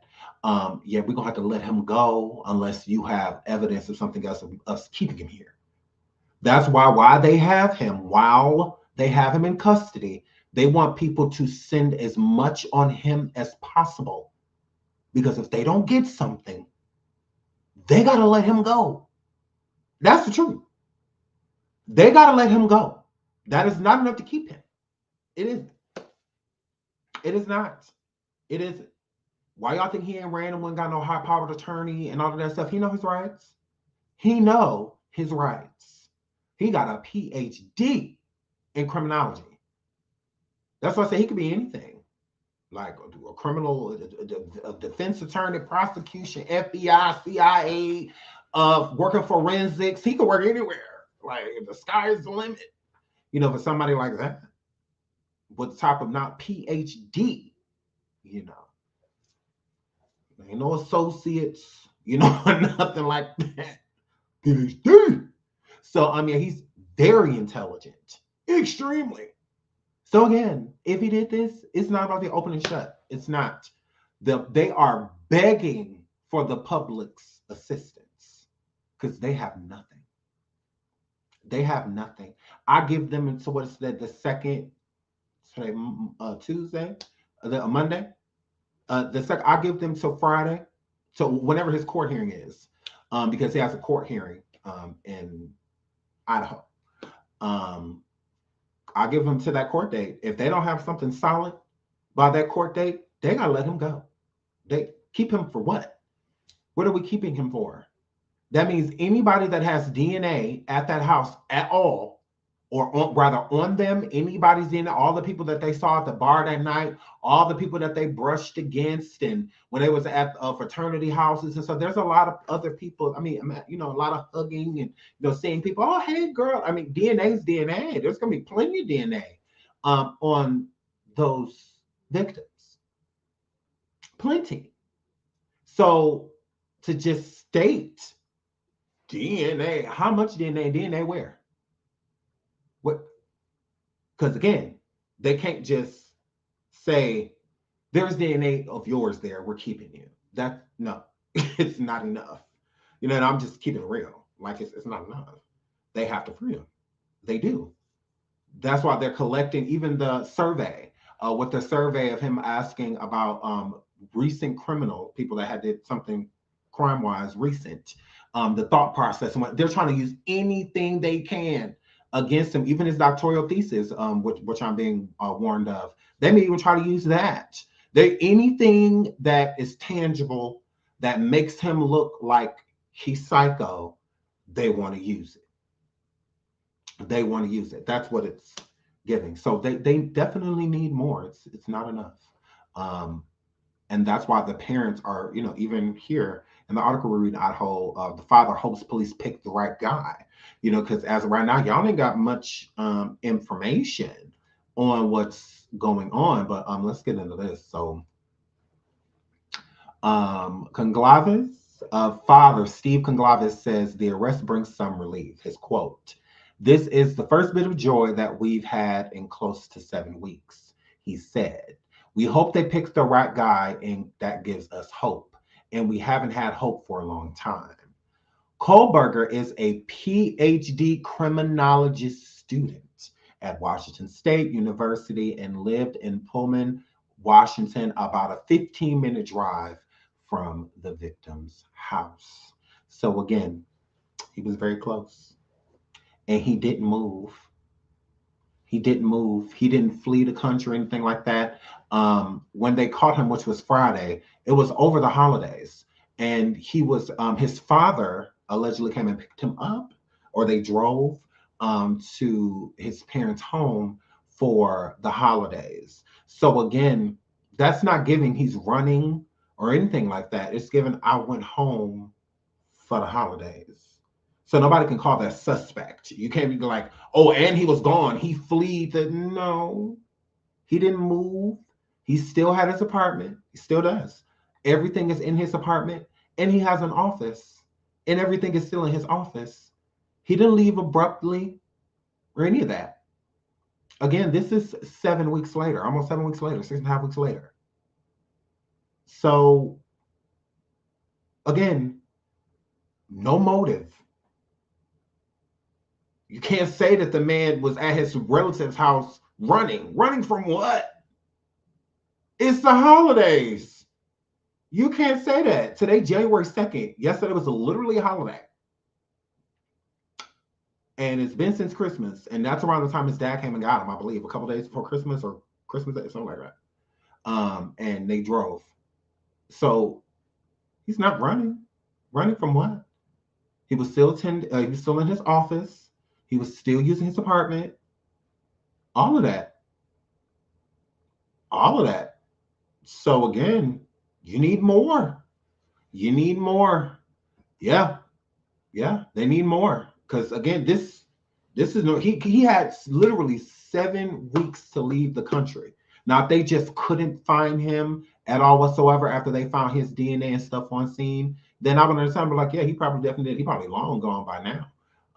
Good luck finding him. They probably will, but good luck. Comes the situation. He stayed here in America as if nothing happened. So if he's treating it like nothing happened, it's the law enforcement's job to prove that something did. Because as far as we know, Bryan is innocent. We have nothing to say he did it besides y'all arresting him. And still, all y'all got is a picture of his car and alleged some evidence. The evidence is not like or the alleged DNA. It's not like the DNA is on the weapon that was used. Y'all don't have it. Y'all don't have the weapon. You probably know, most of y'all probably know is how long it is due to the medical examiner, how many inches the weapon and whatnot may have been, but you don't have a weapon. So you can't say his DNA is on the weapon. What weapon? You got to put it in his hand. You know, you can't just say it. You got to prove it, type of situation. And as far as we know, they can't prove it. They cannot prove that he literally did it. They're just saying with his background and where he lived and being able to be in instant contact with these people, seeing them often in some way, shape, or form, only living 15 minutes away, it's probably you, especially because of this damn car. Because that car was spotted that night. Again, he lived 15 minutes away. So if he just so happened to be in an area, came over there and went to one of the parties or something like that, he was just going to school there, you can't just say that he did it. It's the only reason this car was over there because you don't know that. Was his car spotted over there before? If he says that he partied over there, went and partied with them often, a person couldn't say no. You couldn't be like, no, you didn't. How do you know? Like, if he has one picture and again, he's a smart person, so it's a high probability that he's probably attended one of their parties before. So, I mean, they still have to prove that. Shout out to T for the super sticker. Thank you so much for the super sticker. Miss T says, I hope he keeps a trophy. Me too. If he does, it's that knife. But I doubt it. I doubt if you're going to keep the thing that's going to get you caught. I mean, that's when a person gets cocky. Who know? We don't know if this is if he allegedly did it. We don't know if this is his first time.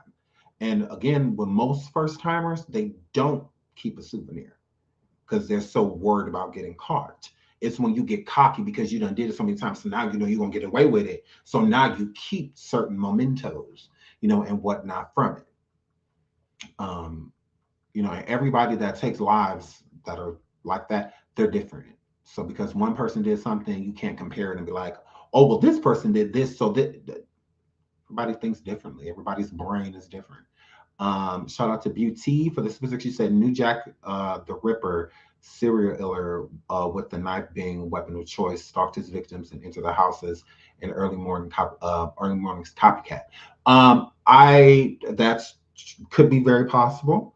That could be, but there's been plenty of other people that have been serial, you know, killers and have used knives as weapons. And Jack the Ripper could have definitely been mimicking someone as well. There's a lot of things that we don't know unless we read books. You know, not everything is on the internet. There's rumors, you know, and certain things that are internet, but in those books, there's a lot of information like about past serial killers and whatnot. A lot of people who names we have no idea. I could say their name out loud right now. You'd be like, who is that? And this person then took 13, 14 lives and some double that number. And we have no idea of their existence because they have not been fantasized and romanticized.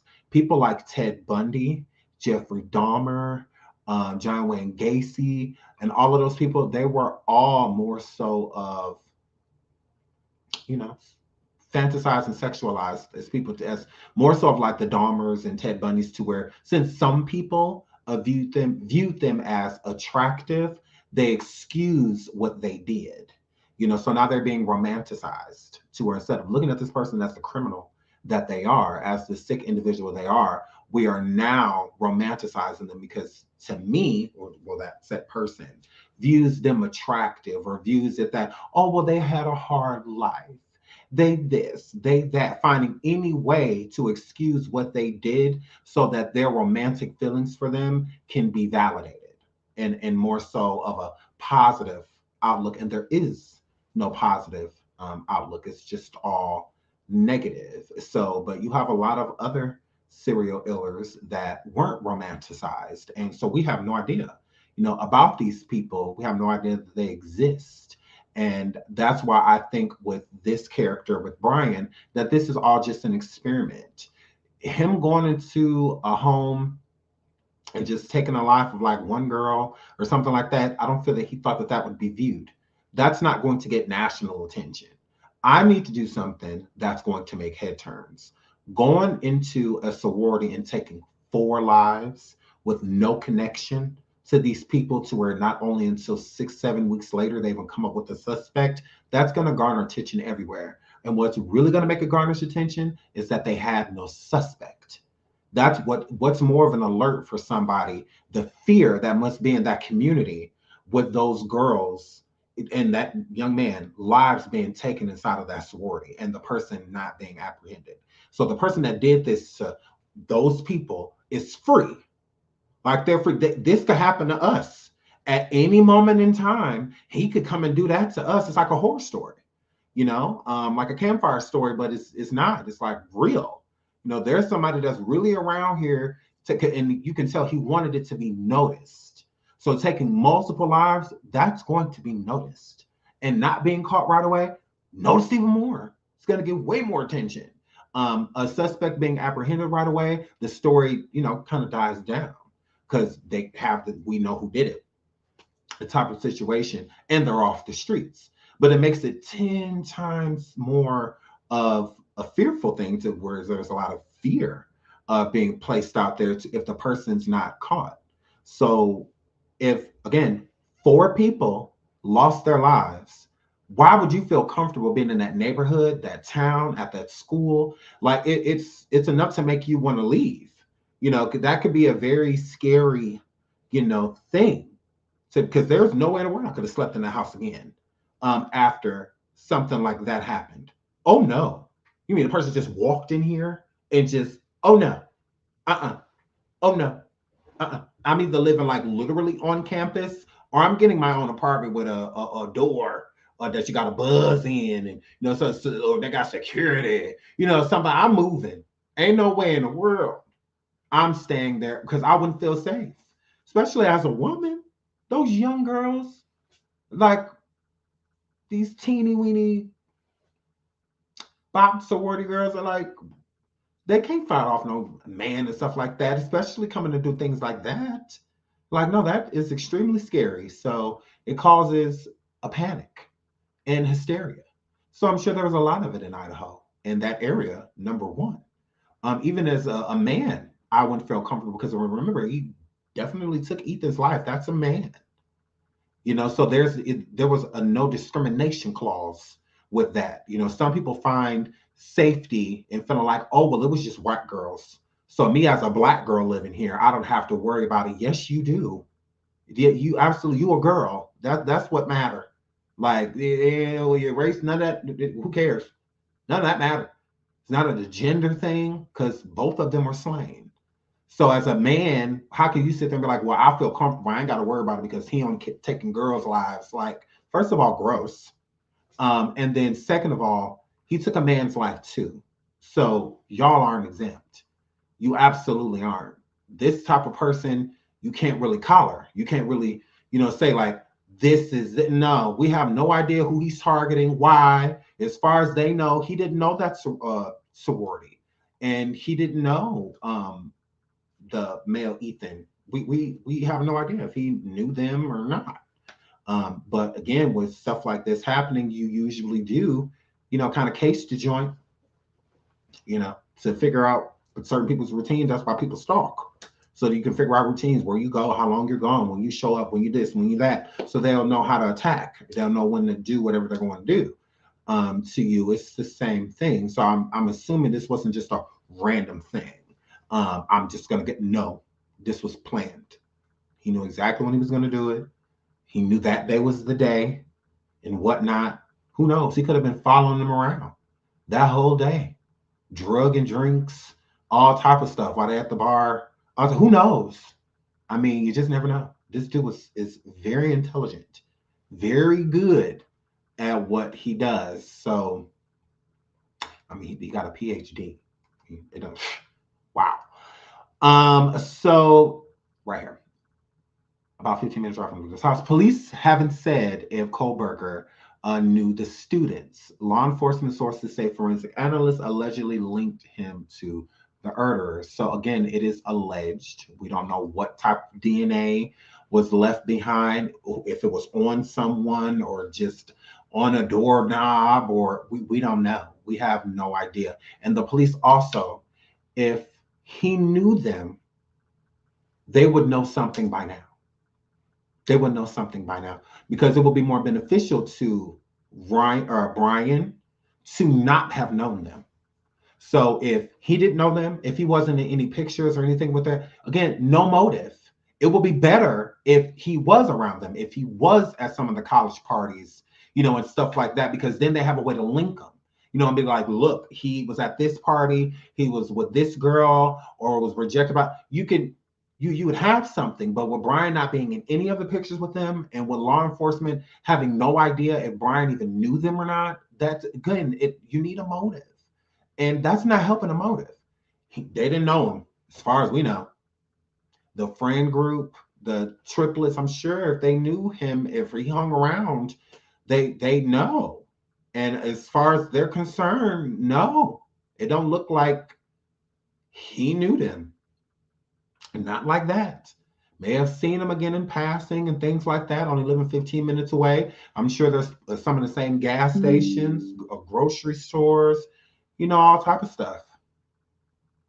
That, you know, but again, where's the motive? Because you need that.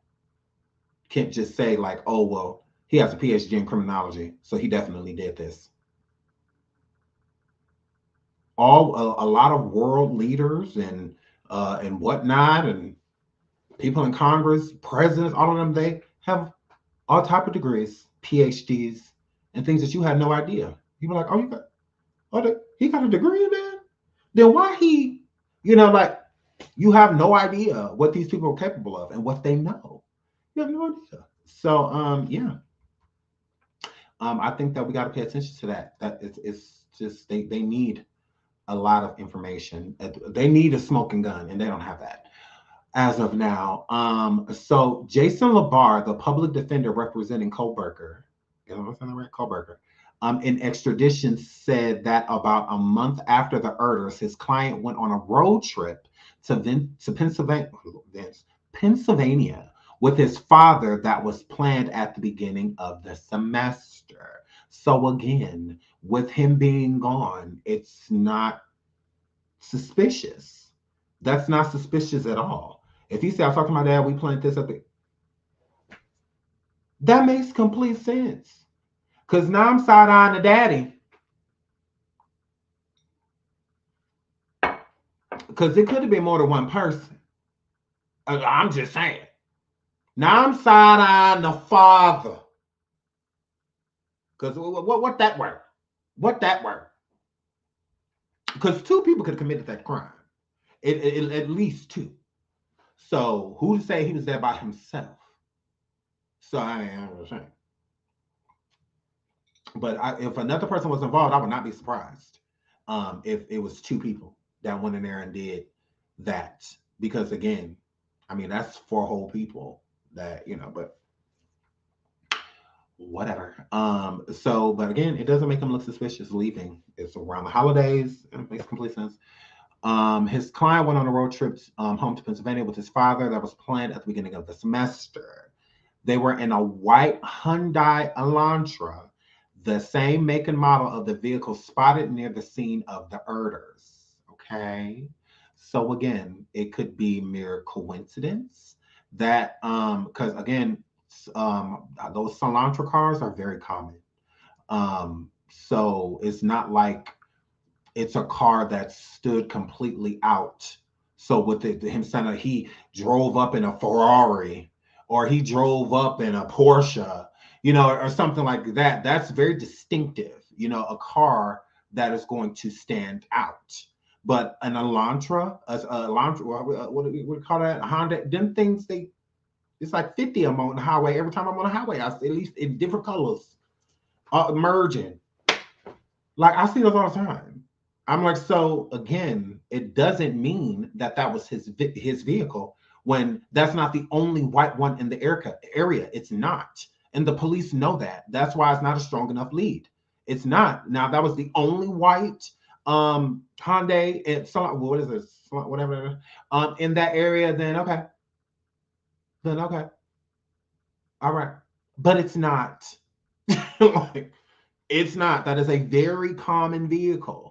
So you're going to see it often, right? It's the same year, and a lot of cars that be different year. Like if you were in a 2016 and I'm in a 2015, but your car white and my car white, and we got the same car, they may not be the same vehicle. So the grills might be different, or the inside of the vehicle might be different, but a lot of times the bodies still look a lot alike. You know, when I saw, and then again, this was at 3 o'clock in the morning, allegedly. So it's dark outside? How do you know exactly that it was, like that it was his car? Like, how did you see him getting in or out of it? Like, they don't have nothing of that. It's just a car. That could be anybody's car. Do we got a good picture of the plate so we can see if this is the plate to leak? No, you're just saying you're in a white Hyundai. It was a white Hyundai. That's not enough. Like, you got to prove that. You just can't say it. It's not enough.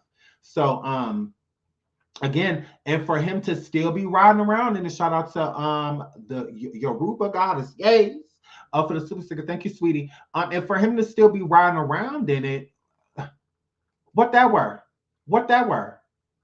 Happy New Year to you too. What that were? For him to still be riding around in it, again, he's still riding around in that car. Why? I feel like he covered his tracks. He's not stupid. He's not a stupid person. So if he's driving that car around still, because you take 4 people's lives hopping out of a white car, you're not going to go hop back in that same white car with no PhD in criminology. You're not going to do that. Now, I understand there are hiccups and whatnot with people. This wasn't a mess up for him. He don't care nothing about them, them thinking that was his car. He does not care. That car is extremely common. So they got to prove it. I'm just saying. That's just crazy. It's crazy. He is literally on camera with 2 of the girls in front of the food truck on the camera following them home before they were deleted. Yeah, I would have to see that because they have ruled the male that was on camera at the Grubhub, they have ruled him as not a suspect because that same male left with them. So that means that he would have been with the girls, those 2 girls that are not the ones that the ones that passed away. He would have had to have been with them, and they ruled both people because it was 1 male, and they ruled them out as suspects. Like, so, but I've never saw that video, the Grub or that video. I've never seen it, but they did verify that he was not a suspect, is what I was told. Well, not what I was told, what we just read in the one of the articles that we just read said that. Yes. So again, we have no idea that they still have to prove that, and they just have alleged images, and I believe it's from a surveillance camera. So hopefully they could zoom in on the plate or something, at least get a couple characters from the plate and match the plate to his vehicle. But just saying that's true. That car is super common. It's not like, because if he pulled up and, and like a Phantom, and it's like, that's him. Because not too many people got Phantoms can even afford them. So that's him. That's not a coincidence. Like, he has a Phantom, and it was a Phantom on the, but a Hyundai, those are everywhere. Super affordable car. So those are everywhere. If he was in like even like an Audi or a Tesla, something like that. It's like those are a little bit more stand outish, and not everyone has one of those. Those are expensive. So for every 1 Tesla you see, you might see like 10 Malibus. For every 1 BMW you see, you may see 15 Impalas, because they're extremely common and affordable. So, I don't think that's enough. But anyways, his car on a road trip. Okay, they were in a white Hyundai Elantra. The make and model of the vehicle spotted near the scene of the murders. The police department believes that the person we have in custody, which would be Kohberger, is the one responsible for these crimes. Okay, they just say, look, this is what we feel. And now we have proof, but this is what we feel. In a statement released by LeBar on Sunday, Kohberger's family said they have fully cooperated with law enforcement agencies in an attempt to seek the truth and promote his presumption of innocence. Okay, so the family of Kohberger, his father and them and whatnot, said that they are completely backing their son. All right, they said that their son is innocent. He ain't got nothing to do with that. Y'all tried it. Let's hold on. Let's pull up. Oops. Let's pull this up. Where is it? Do I have it? Oh, I have it. Okay. No other arrests likely in Idaho, Erders chief says. We believe we have our guy. So with them saying that they believe that they have their guy, like how some of us have suspected that there may be more than one person, the police is stating in Idaho that there isn't. They have their guy. It's only one person. And we have him allegedly. So let's get into that. Whenever this ad ends, we can get into that. He has also, Bryan, has waived extradition, meaning that we can just pull that up. Guy, and that there won't be further arrests made in regards to these murders. That is correct. We believe we have our guy, the one that committed these murders. We did what we had to do professionally, and we will continue to do that. We knew what we needed to do. I said from the very beginning, we will protect the integrity of this case, and we did that. And I think a lot of people realize that now. What was that? Realize what? All I heard is we did that. I think the people of this case understand that we were not going to take this case that way, and we did that. We did. Did what? Like, what are you talking about? What? Y'all, what did this man say? Because I'm confused. I'm confusion. I know it's a little low. It's not me, it's them. I'm going to tell you. Listen. Believe that you have your guy and that there won't be further arrests made in regards to these murders. That is correct. We believe we have our guy, the one that committed these murders. We did what we had to do professionally, and we will continue to do that. We knew what we needed to do. I said from the very beginning, we will protect the integrity of this case, and we did that.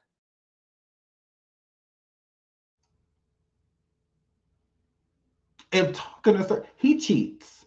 If talking in circles was a human. What? We said at the beginning of this that we're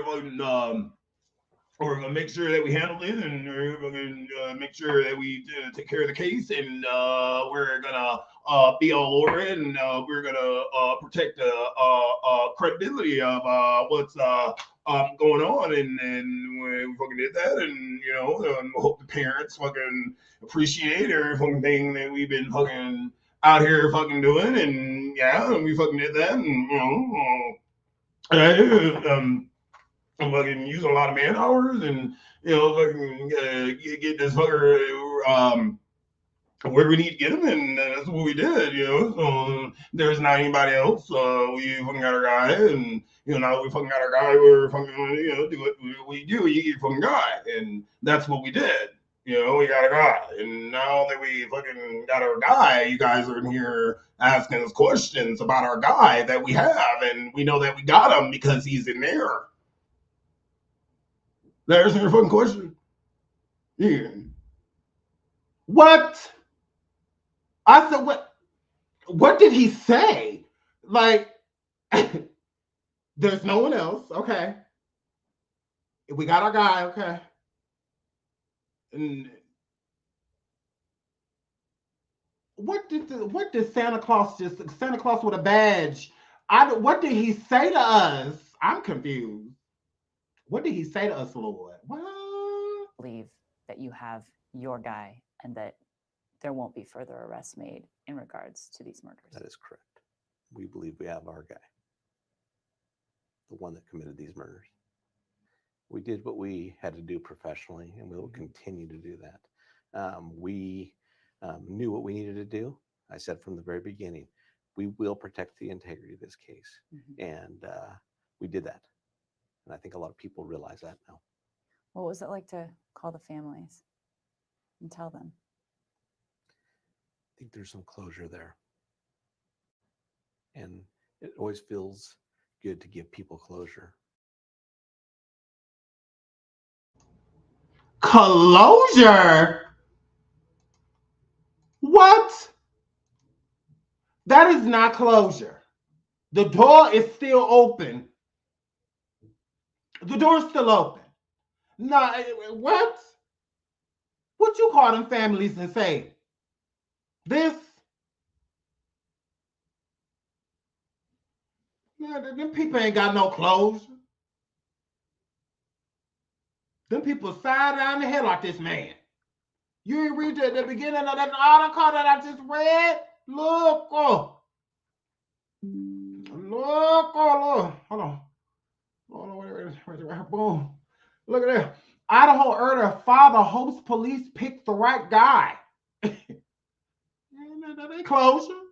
They're not even sure y'all got the right person. The door is still open. You ain't closed the door. It's not closure. That's openisher. That's openisher. No. No one's fulfilled. You tried it, Mr. White Man. Like, yeah, no. There's still a lot of questions. Y'all tried it. How we know what that were? How we know if y'all got the right man? We don't know that. Make sure you got the right person. All right? And he needs to go down. How this closure and y'all about to free him, because then what that's going to be? It's going to be what it's going to be. Like, which going to call it then? When y'all got to let him go because y'all don't have enough evidence to keep him or keep these charges against him. Because what y'all got right now, they're not stamping that on him in court. It's not. Y'all going to free him. They're not going to trial or anything but what y'all have right now. You don't have enough. You need way more than what you have. You don't even have the weapon. You don't even have that. 6 weeks, almost 7 weeks he's had to destroy it, get rid of it, whatever he decided to do. We don't know what ocean between Pennsylvania and Washington or Idaho, where that were. I mean, his daddy could have went and got rid of it when they went on vacation, when they went on their little road trip. Who knows what bridge he threw it over? And trying to make it seem like y'all got something. Y'all ain't got nothing. But giving this family a headache, these families. This ain't enough, and you know it's not. You gonna sit there and say, oh, closure. Did they say that? And our family said, instead of the families talk about some father hopes the police picked the right guy. Now father's so happy that they have closure because they have the right person. No, that ain't what that were. I'm like, yeah, let's not do that. Let's not do that. She's ready. Let's not do that. Move right along. Where's that? Okay, so I don't know. Okay, right here. Now let's get into somebody that do know him, and let's get into Bryan's alleged friend. Y'all make sure y'all hit the like, please. It's free, please. Now, exhausted Bryan Kohberger got chattier after Idaho murder's classmates said. So this man right here on the screen, I need to shut the hell up until I make the screen bigger, was allegedly Bryan's friend. And he said that Bryan really didn't talk like most sociopaths do. He wasn't really talking, but after those people lost their lives, then all of a sudden he became much chattier. All of a sudden he started talking while folk come. He wasn't talking before while folk come. But after these people end up losing their life, these poor students end up losing their life, all of a sudden he won't talk. All of a sudden, why can't we be friends? So let's get into this. Let's do it. Talk. He did seem to get a little chatty going into the Halo Pulse of the Tome. He was always talkative. in the beginning of Portrait of the Toll, he very much liked it when everybody in the room knew that he knew what was going on.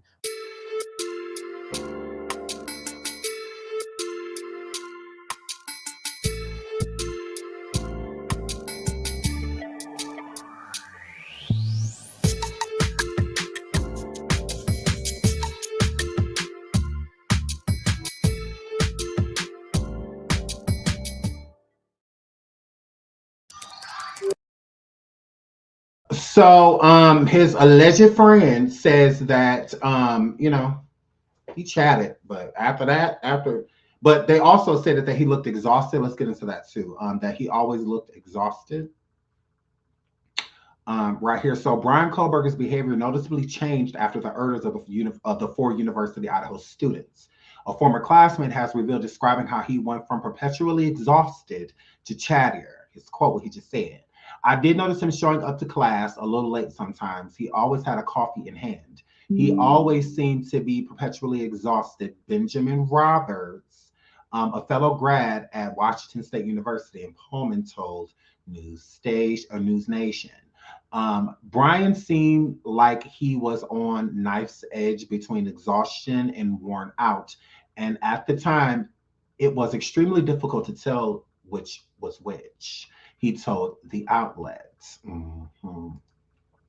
So he said, you know, he was so exhausted, you know, and all of this stuff. That could have been from anything, you know, studying. I mean, who knows what it was coming from? It could have been because he knows that he did something wrong. But with taking 4 lives, I don't feel that he had any feelings. I don't. I don't.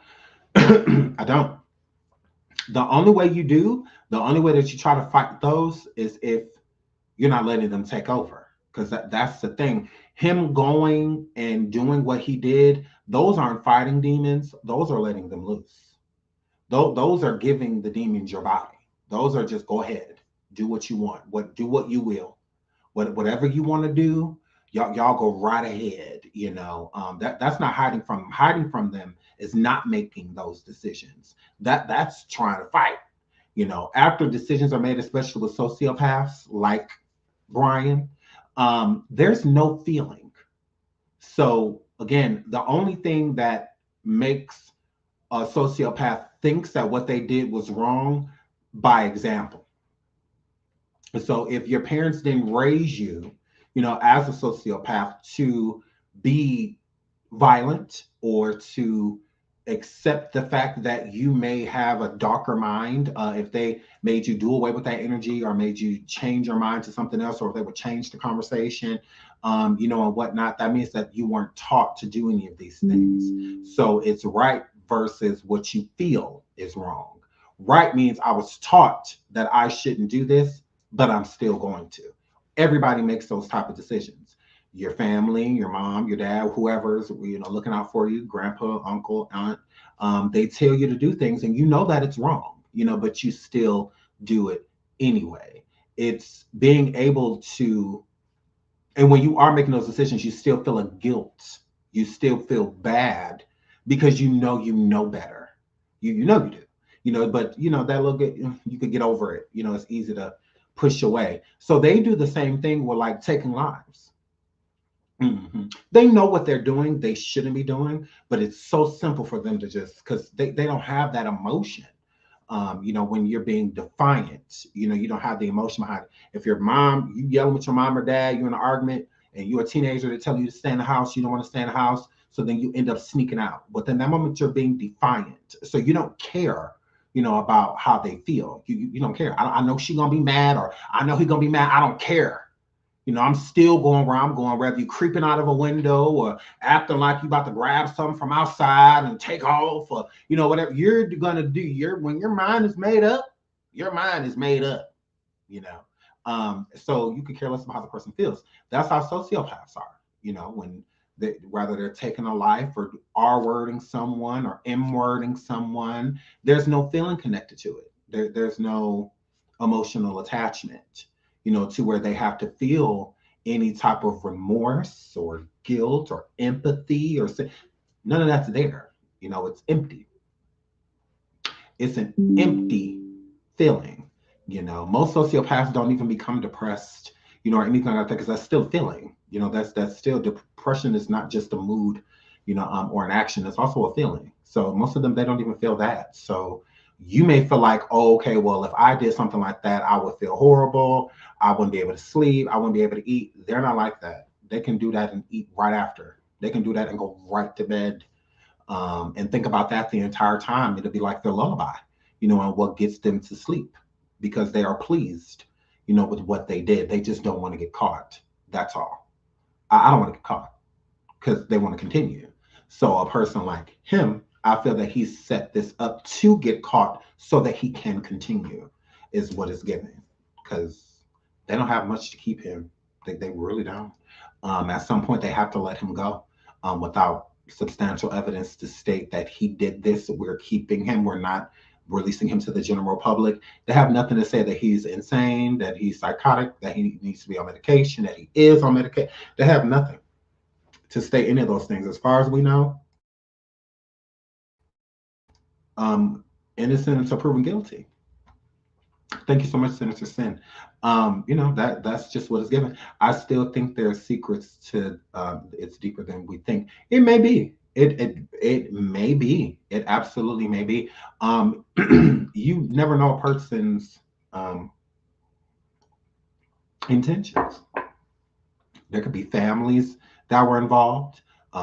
Certain people targeted because of their fathers or mothers, you know, and whatnot. And, you know, hey, they just so happen to live in a house and take her outer. He could work for the dark web. I mean, who knows? As far as we know, he could be one of those Bitcoin people that get paid to do certain. Who knows? You just never know. You never know, because we don't listen to some stories. Y'all follow us on Station Head. We don't listen to some stories, okay, about the dark web, you know, and all of that stuff. And you never know who your neighbor is. You never know who living down the street and what they're doing and why. You have no idea. When you see a human, you just see a human. I mean, you can judge and have prejudgments. Yeah, it's fine. But, I mean, it is what it is. You don't know a person until you know them. So this could definitely be all type of motives. Again, who knows? We have no idea, because as of right now, there is no motive. There isn't one. But anyways, he has waived his right of extradition, which, let's get into what that means. Where is that? Let's get into what waiving that means. So right here. The actual meaning behind waiving extradition refers to the divesting of keeping constitutional rights and legal protection under the laws in jurisdictional matters involving the removal of the person from one location to another without some type of intermediary, such as a lawyer. Okay, right here. Why would someone waive extradition? Why would the accused consent to waive a waiver of extradition? There are a number of reasons why someone may prefer to waive extradition proceedings. The main reason is the fact are undisputed, and the defendant is attempting to show the other country or U.S. state that they are willing to cooperate. So he's waiving his right to let them know that you don't have to worry about me being defiant in any way or denying anything in any way. I know there's no truth to what I'm being accused of, so I have no reason to fight extradition. You guys go right ahead and send me to Idaho, because he said that he can't wait to exonerate himself.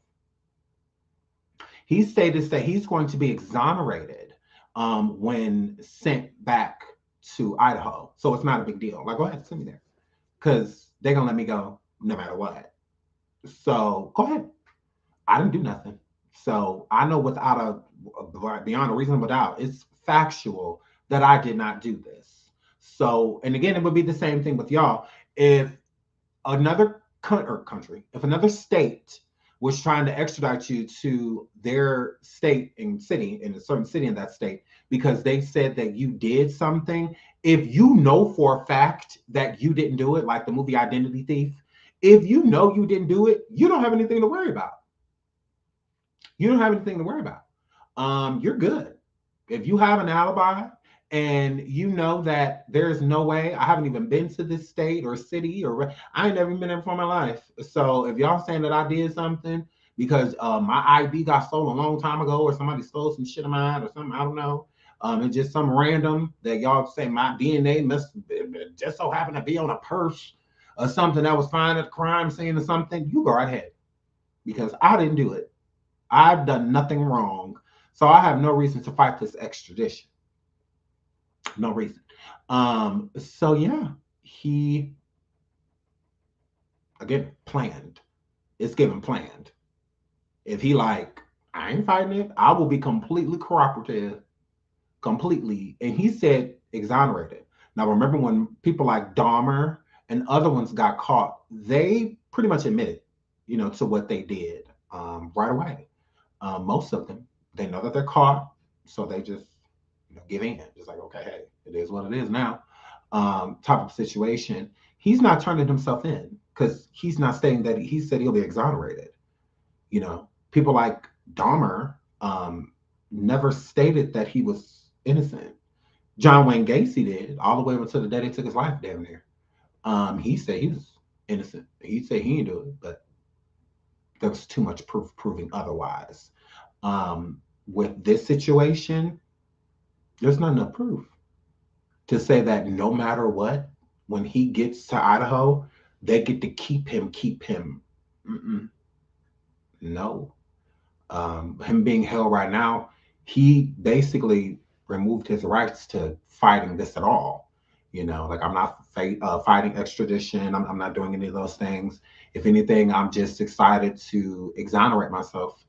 Is what he said. Do I have that article of him saying that he is excited to exonerate himself? Do I have it? Okay. Well, let's get into this. So CNN, all right. The suspect of the fatal stabbing of the 4 University of Idaho college students plan to waive extradition at the hearing this week. Okay, so when the hearing comes, we already know he said he's waiving. So y'all go right ahead, extradite me. His attorney said to expedite his return to Idaho, where he faces 4 counts of first-degree murder.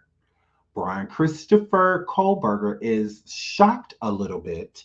Jason LaBarre, the chief public defender of the Monroe County, Pennsylvania, told CNN on Saturday, a day after the 28-year-old arrest in his home stage on charges related to the November 13th killing of K1LLINGS, Madison Mogen, Zana, I hope I'm saying that right, Kernodle, and Ethan Chapin.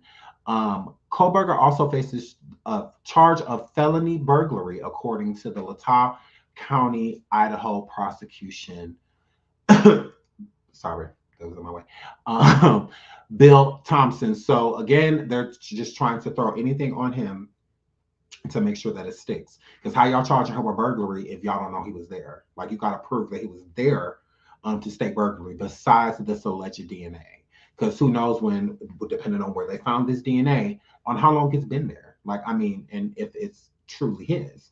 Because from what I heard, they used his father's DNA, which is already in the system. His DNA and fingerprint and whatnot was not in the system. He's never been arrested, or anything like that. So from what I was told, they used his father's DNA. And his father, I guess, has an alibi. He was in Pennsylvania when it happened. So that means that it's not you, but it's kind of like DNA test. If you take a DNA test for a girl and it's not your baby, but it's still a higher percentage of your DNA, they're so, like the chance is like, it's not 30% chance that it's like 30%. So that may mean that it's somebody that you're related to, maybe the father instead of you. That does happen. I'm just saying that has literally happened, to where a dude take a DNA test for a baby and it just so ain't happen to be his or his brothers, but it's his cousins or it's his uncles, or fathers, like things like that have definitely happened. So again, that's what is given. Not that they have his actual DNA, but whatever. So, but it wasn't the father, so they're saying that it has to be you, type of situation. So yeah, so this DNA is just not holding up. Okay, so and they said that he was shocked. It's like, what are you shocked by? If you did this, why are you so shocked? But whatever. Of course, he's gonna act that way. So first and foremost, we care deep. Whatever. Let's go back up here. Kohberger's family said that there are no words to adequately express the sadness we feel, according to a statement LeBar released Sunday on their behalf, the family's first public statement since Kohberger's arrest Friday. First and foremost, this is his family. First and foremost, let me pull this up so y'all can see it too. This is a Kohberger family statement, the suspect. First and foremost, we care deeply for the 4 families who have lost their precious children. There are no words that can adequately express the sadness we feel, and we pray each day for them, the statement read. We will continue to let the legal process unfold. As a family, we love and support our son and brother. We have fully cooperated with law enforcement agencies in an attempt to seek the truth and promote his presumption of innocence rather than judge unknown facts and make erroneous assumptions. LeBar did not discuss the murder case with the suspect when they spoke for about an hour Friday evening. The attorney said, adding, he did not have probable cause documents related to it and is only representing Kohberger on the issue of his extradition, which the attorney called a formality. Okay. So he says, in total, I am not representing him. I'm just representing him for the extradition court date, that case. That's all I'm representing him for. And yeah. So whatever. Waiving extradition at the hearing set for Tuesday. Oh, my fault. We skipped. It's a procedural issue, and really all the Commonwealth here has to prove is that he resembles or is a person who the arrest warrant is out for, that he was in the area at the time of the crime, LeBar said. So it's a simple proceeding, just like it's going to be with Dejanay. A simple proceeding. She has to state who she is, and she would have to be stated to have been being around Shanquella around the time of Shanquella's passing, and she was. She absolutely was. She was there. We have her on video multiple times. She was there. So it's it's just international, but again, this is the same thing. Like Dejanay will have to do the same thing. Just acknowledge that she's her, and that she was there when said crime took place, a femicide, and we can do that. So let's get the ball rolling. Waiving extradition at the hearing set for Tuesday was an easy decision. Obviously, the bar said since he doesn't contest that he is Bryan Kohberger, right? So Dejanay, if taking the extradition court, as long as she don't go in there and say, I'm not Dejanay, then everything will be good. I mean, they could just go ahead and just get the ball rolling on that. So thank you for the super sticker. So hold on, let me pull this back up. So right here, Kohberger is presumed innocent until, hold on. Okay, I keep getting some stuff. So, okay, sorry. Waiving extradition at the hearing set for Tuesday was an easy decision. Obviously, LeBar said since he doesn't contest that he is Bryan Kohberger. Kohberger is presumed innocent until proven guilty, LeBar said in a statement noting, Mr. Kohberger is eager to be exonerated of all these charges and looking forward to resolving these matters as promptly as possible. He said he's innocent. What do y'all think? He said he's innocent. I can't wait to get there so y'all can exonerate me. I'm not contesting to y'all sending me no damn where. Y'all go right ahead. You go right ahead. Send me to Idaho. I didn't do anything. That's you wasting your time. That ain't not me. That's what it's given. That's what it's given. So now that they at least have their suspect, and then again, so I want to say this before we close up because we will be back with this topic. But when it comes to the situation with Shanquella, people are stating that like, oh, you see how quick they found, because we said this at the beginning of the live, how quick they found the person that did the Idaho 4. But one, it wasn't quick, it's almost 7 weeks. And two, again, this happened in America. So the process is going to be sped up way faster than what happened with Shanquella. Remember, Interpol International is what Shanquella's case is. This is not international. This is the USA. This all happened right here in the United States of America. So extradition, all of that stuff moves 10 times faster state to state than country to country. So we can't compare the two because they're completely different. So we got to stop comparing it, because I've seen a lot of people send that to me in my DMs and they'll say that. Like, well, why did they extradite? His extradition process happened so quick. He already got extradition court and all of this stuff, but because it happened here. That happened in Idaho, not Cabo.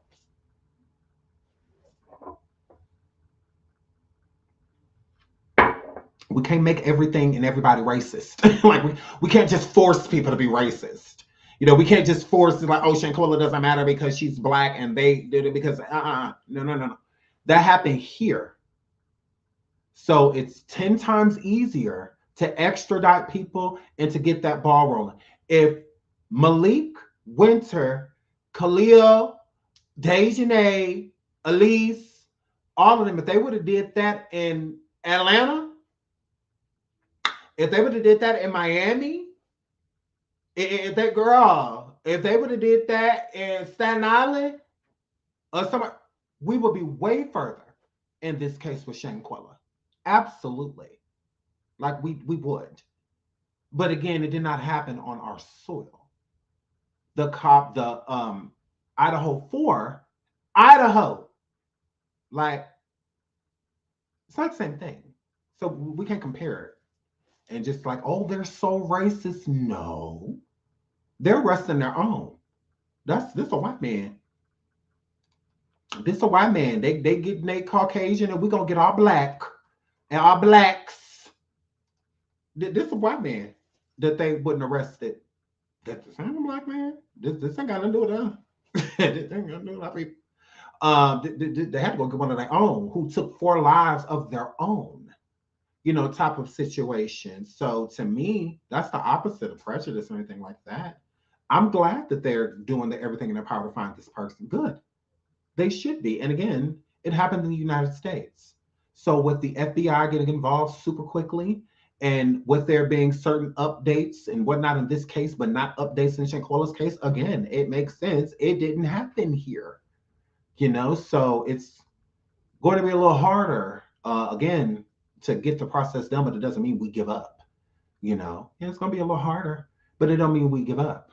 That's why we're bringing up the Idaho 4. Again, those were 4 innocent students.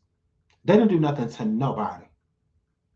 Nobody of no race, nationality deserves that. We are human before we are anything. Before we race, gender, sexuality. We are human first. And no human deserves what happened to those 4 20-year-olds. Well, 2 21-year-olds and 2 20-year-olds. That nobody, you can't warrant that. There's no way. There's no way. They were targeted. Innocently targeted. They had nothing to do with nothing. Those poor souls.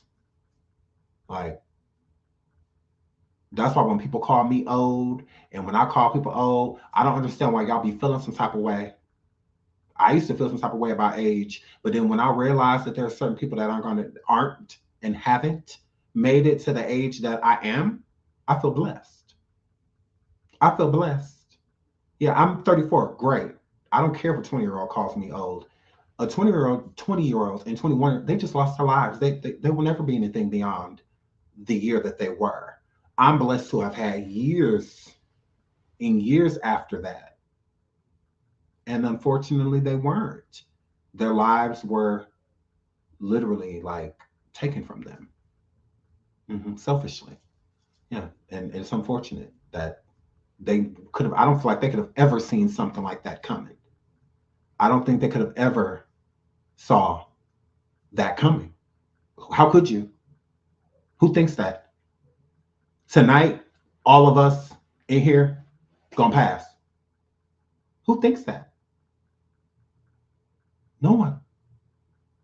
So, Shanquella, going on a trip, why would she have thought that? This is it. I'm not coming back after this. This is my last hope. No.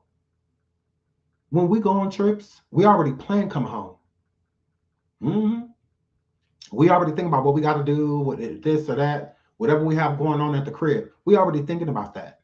So there's no way Shanquella didn't come on that trip planning about home.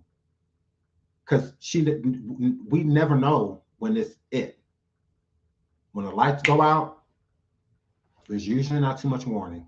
It usually just happens, which is very unfortunate. So again, a 25-year-old calling me old, I don't feel old. Hope you make it here. You know, that's all I can say. Hope you make it here. I'll be old. I'm completely fine with that, because there are a lot of young people that haven't and won't make it to the age that I am. They won't. Hope that you be able to be called old one day. Hope you make it there. Because just like that, it could be over. Just like that. So yeah, I'll be all of that stuff. Like when the younger ones were like, oh yeah, you old, yeah, I'll be that. I've lived. I've lived. It's like when they put on Ethan's, poor Ethan, they put on his grave song, he lived. I hope so. I really do. Because he only had 20 years to do it. So Shanquella, I really hope she lived, because she only had 25 years to do it. I'm already almost 10 years over her, you know, in life expectancy. So, I mean, blessed, because I'm sure Salamandra would have loved to see her daughter get to 34 years old. I'm sure K1LLER, her sister, would have loved to see, you know, Shanquella on her 31st birthday, you know, 35th birthday. You know, so I'm sure they would have loved that. It's unfortunate that they won't, you know, be able to, you know, but again, so yeah, all you young people, appreciate it. Like, appreciate their youth, because you don't get it back. You don't. But you also don't get age either. You also don't get wisdom either. That not everybody's going to get that.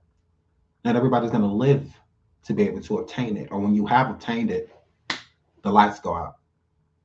So now all of this stuff that you've learned, you can't even put to use, you know? In your first 20, 25 years, you're doing a lot of learning. By the time you hit 30, there's a lot that you've learned. So now all the stuff that you've learned in your 30s, you get to avoid a lot of stuff that you already went through. You get to avoid it because you've learned. But then you have a lot of people that don't learn. That now they want to take their 30s and figure out life. No. Like, that's what your 20s are for. Make all type of mistakes and, you know, all that type of stuff. And then in your 30s, you get to bounce back, you know, and be a better you. And then by the time you hit 40, you should already know what you want. By the time you're 50, you should have already had it. That's how I look at it.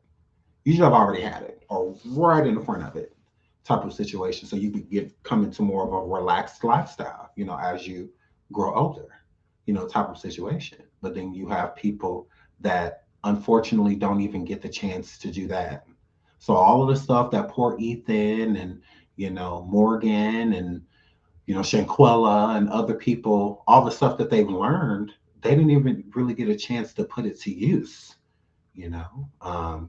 But some do, you know, some do. Some learn early, you know. Some lessons that we taught at 15, some are being taught at 10, you know, some are being taught at 9, and, you know, so who knows? But rest in peace to the Idaho 4, and sending prayers and blessings and positive energy towards their families, because I know this has to be a very hard time. And the same thing with the Robinson family. We love the Robinson family. We love you. Shout out to Shanquella and justice for her. We will keep thriving until we do. Yes, rest in peace to Gangsta Boo as well. Very unfortunate losing Gangsta Boo. You know, some people know who she is, some people don't. That doesn't matter. It's unfortunate, you know, that at 43, because to me, 43 is young. Like, I'm like 43. I'm like, oh, you hear stuff like that, it kind of be scary, you know, because it's just like, well, girl, oh my goodness. So, but yeah, shout out to 3-6 Mafia and all of them. I'm sure losing Gangsta, that was a hard thing. Shout out to the Yoruba Goddess. Thank you so much for the super sticker, sweetie. Right, justice for Shanquella, and we're gonna keep screaming it until she get it. Right, say her name. We're gonna keep. I'm in whatever topics I gotta incorporate. Whatever her name is, I'm not letting her name go away. I'm just not. I refuse to let that girl name just disappear. When so much wrong has been done, so many people have profited off of this girl's name, and when it's time to cash in, which will be as justice to me, you know, so many people have moved on, you know, already, and she just left in the dust. I don't feel like that's fair, because this is the whole reason we started talking about her in the first place, right? Like, so that she could get justice, or were we just going to talk about her till we got bored? It's not about being bored to me. It's about justice. I don't care who don't like it. So yeah, man, we're right along. So we're about to go on Station Head. There is some smoke in the YouTube streets. I don't know what's going on, but we're about to go over there and talk about them. I'm already 40 minutes late. Y'all always keep me. Y'all do this to me. I'm supposed to be over there on Station Head. But we're about to go over there right now. I love y'all. We'll be live again tomorrow with some updates of some stuff, and we'll also do hot topics and, you know, blend it with some other stuff. And then I'm going to be getting back into the survivings. I was going to do a surviving on this, but I'm waiting until a little bit more information comes out, so that we fluently know what we're talking about. So, because y'all know me, I like to be very explanatory. You know, receipts. So we will be doing that, but I have other survivings coming. I have another surviving bisexuality. I have a really cute documentary coming up with that. I'm excited to show you guys, because we're talking about somebody that I have a love for. Love her. So we're going to be talking about that. I'm excited to drop it because I have so much information, and I've been putting in work. I started working on this like around Christmas. Because I saw a documentary and it inspired me. I was just like, oh my God, I didn't know none of this stuff. I'm like, oh, I gotta put a video together. And mine has to be better. Mine has to be better than this documentary. You know, so games. So I'm putting a lot of work into it. You're gonna love it. You guys are gonna love it. So yeah, it's probably gonna be like about an hour long, because it's a lot of information. A lot of information. So yes, hair flip. So I love you guys. So we're going over Station Head. I will put the link on the community feed here on YouTube if you know how to get over there. The mods also drops the links in the chats. Shout out to my moderators. I love you guys. Yeah, until the next show, y'all be good. I'll see you guys over there on Station Head. Bye.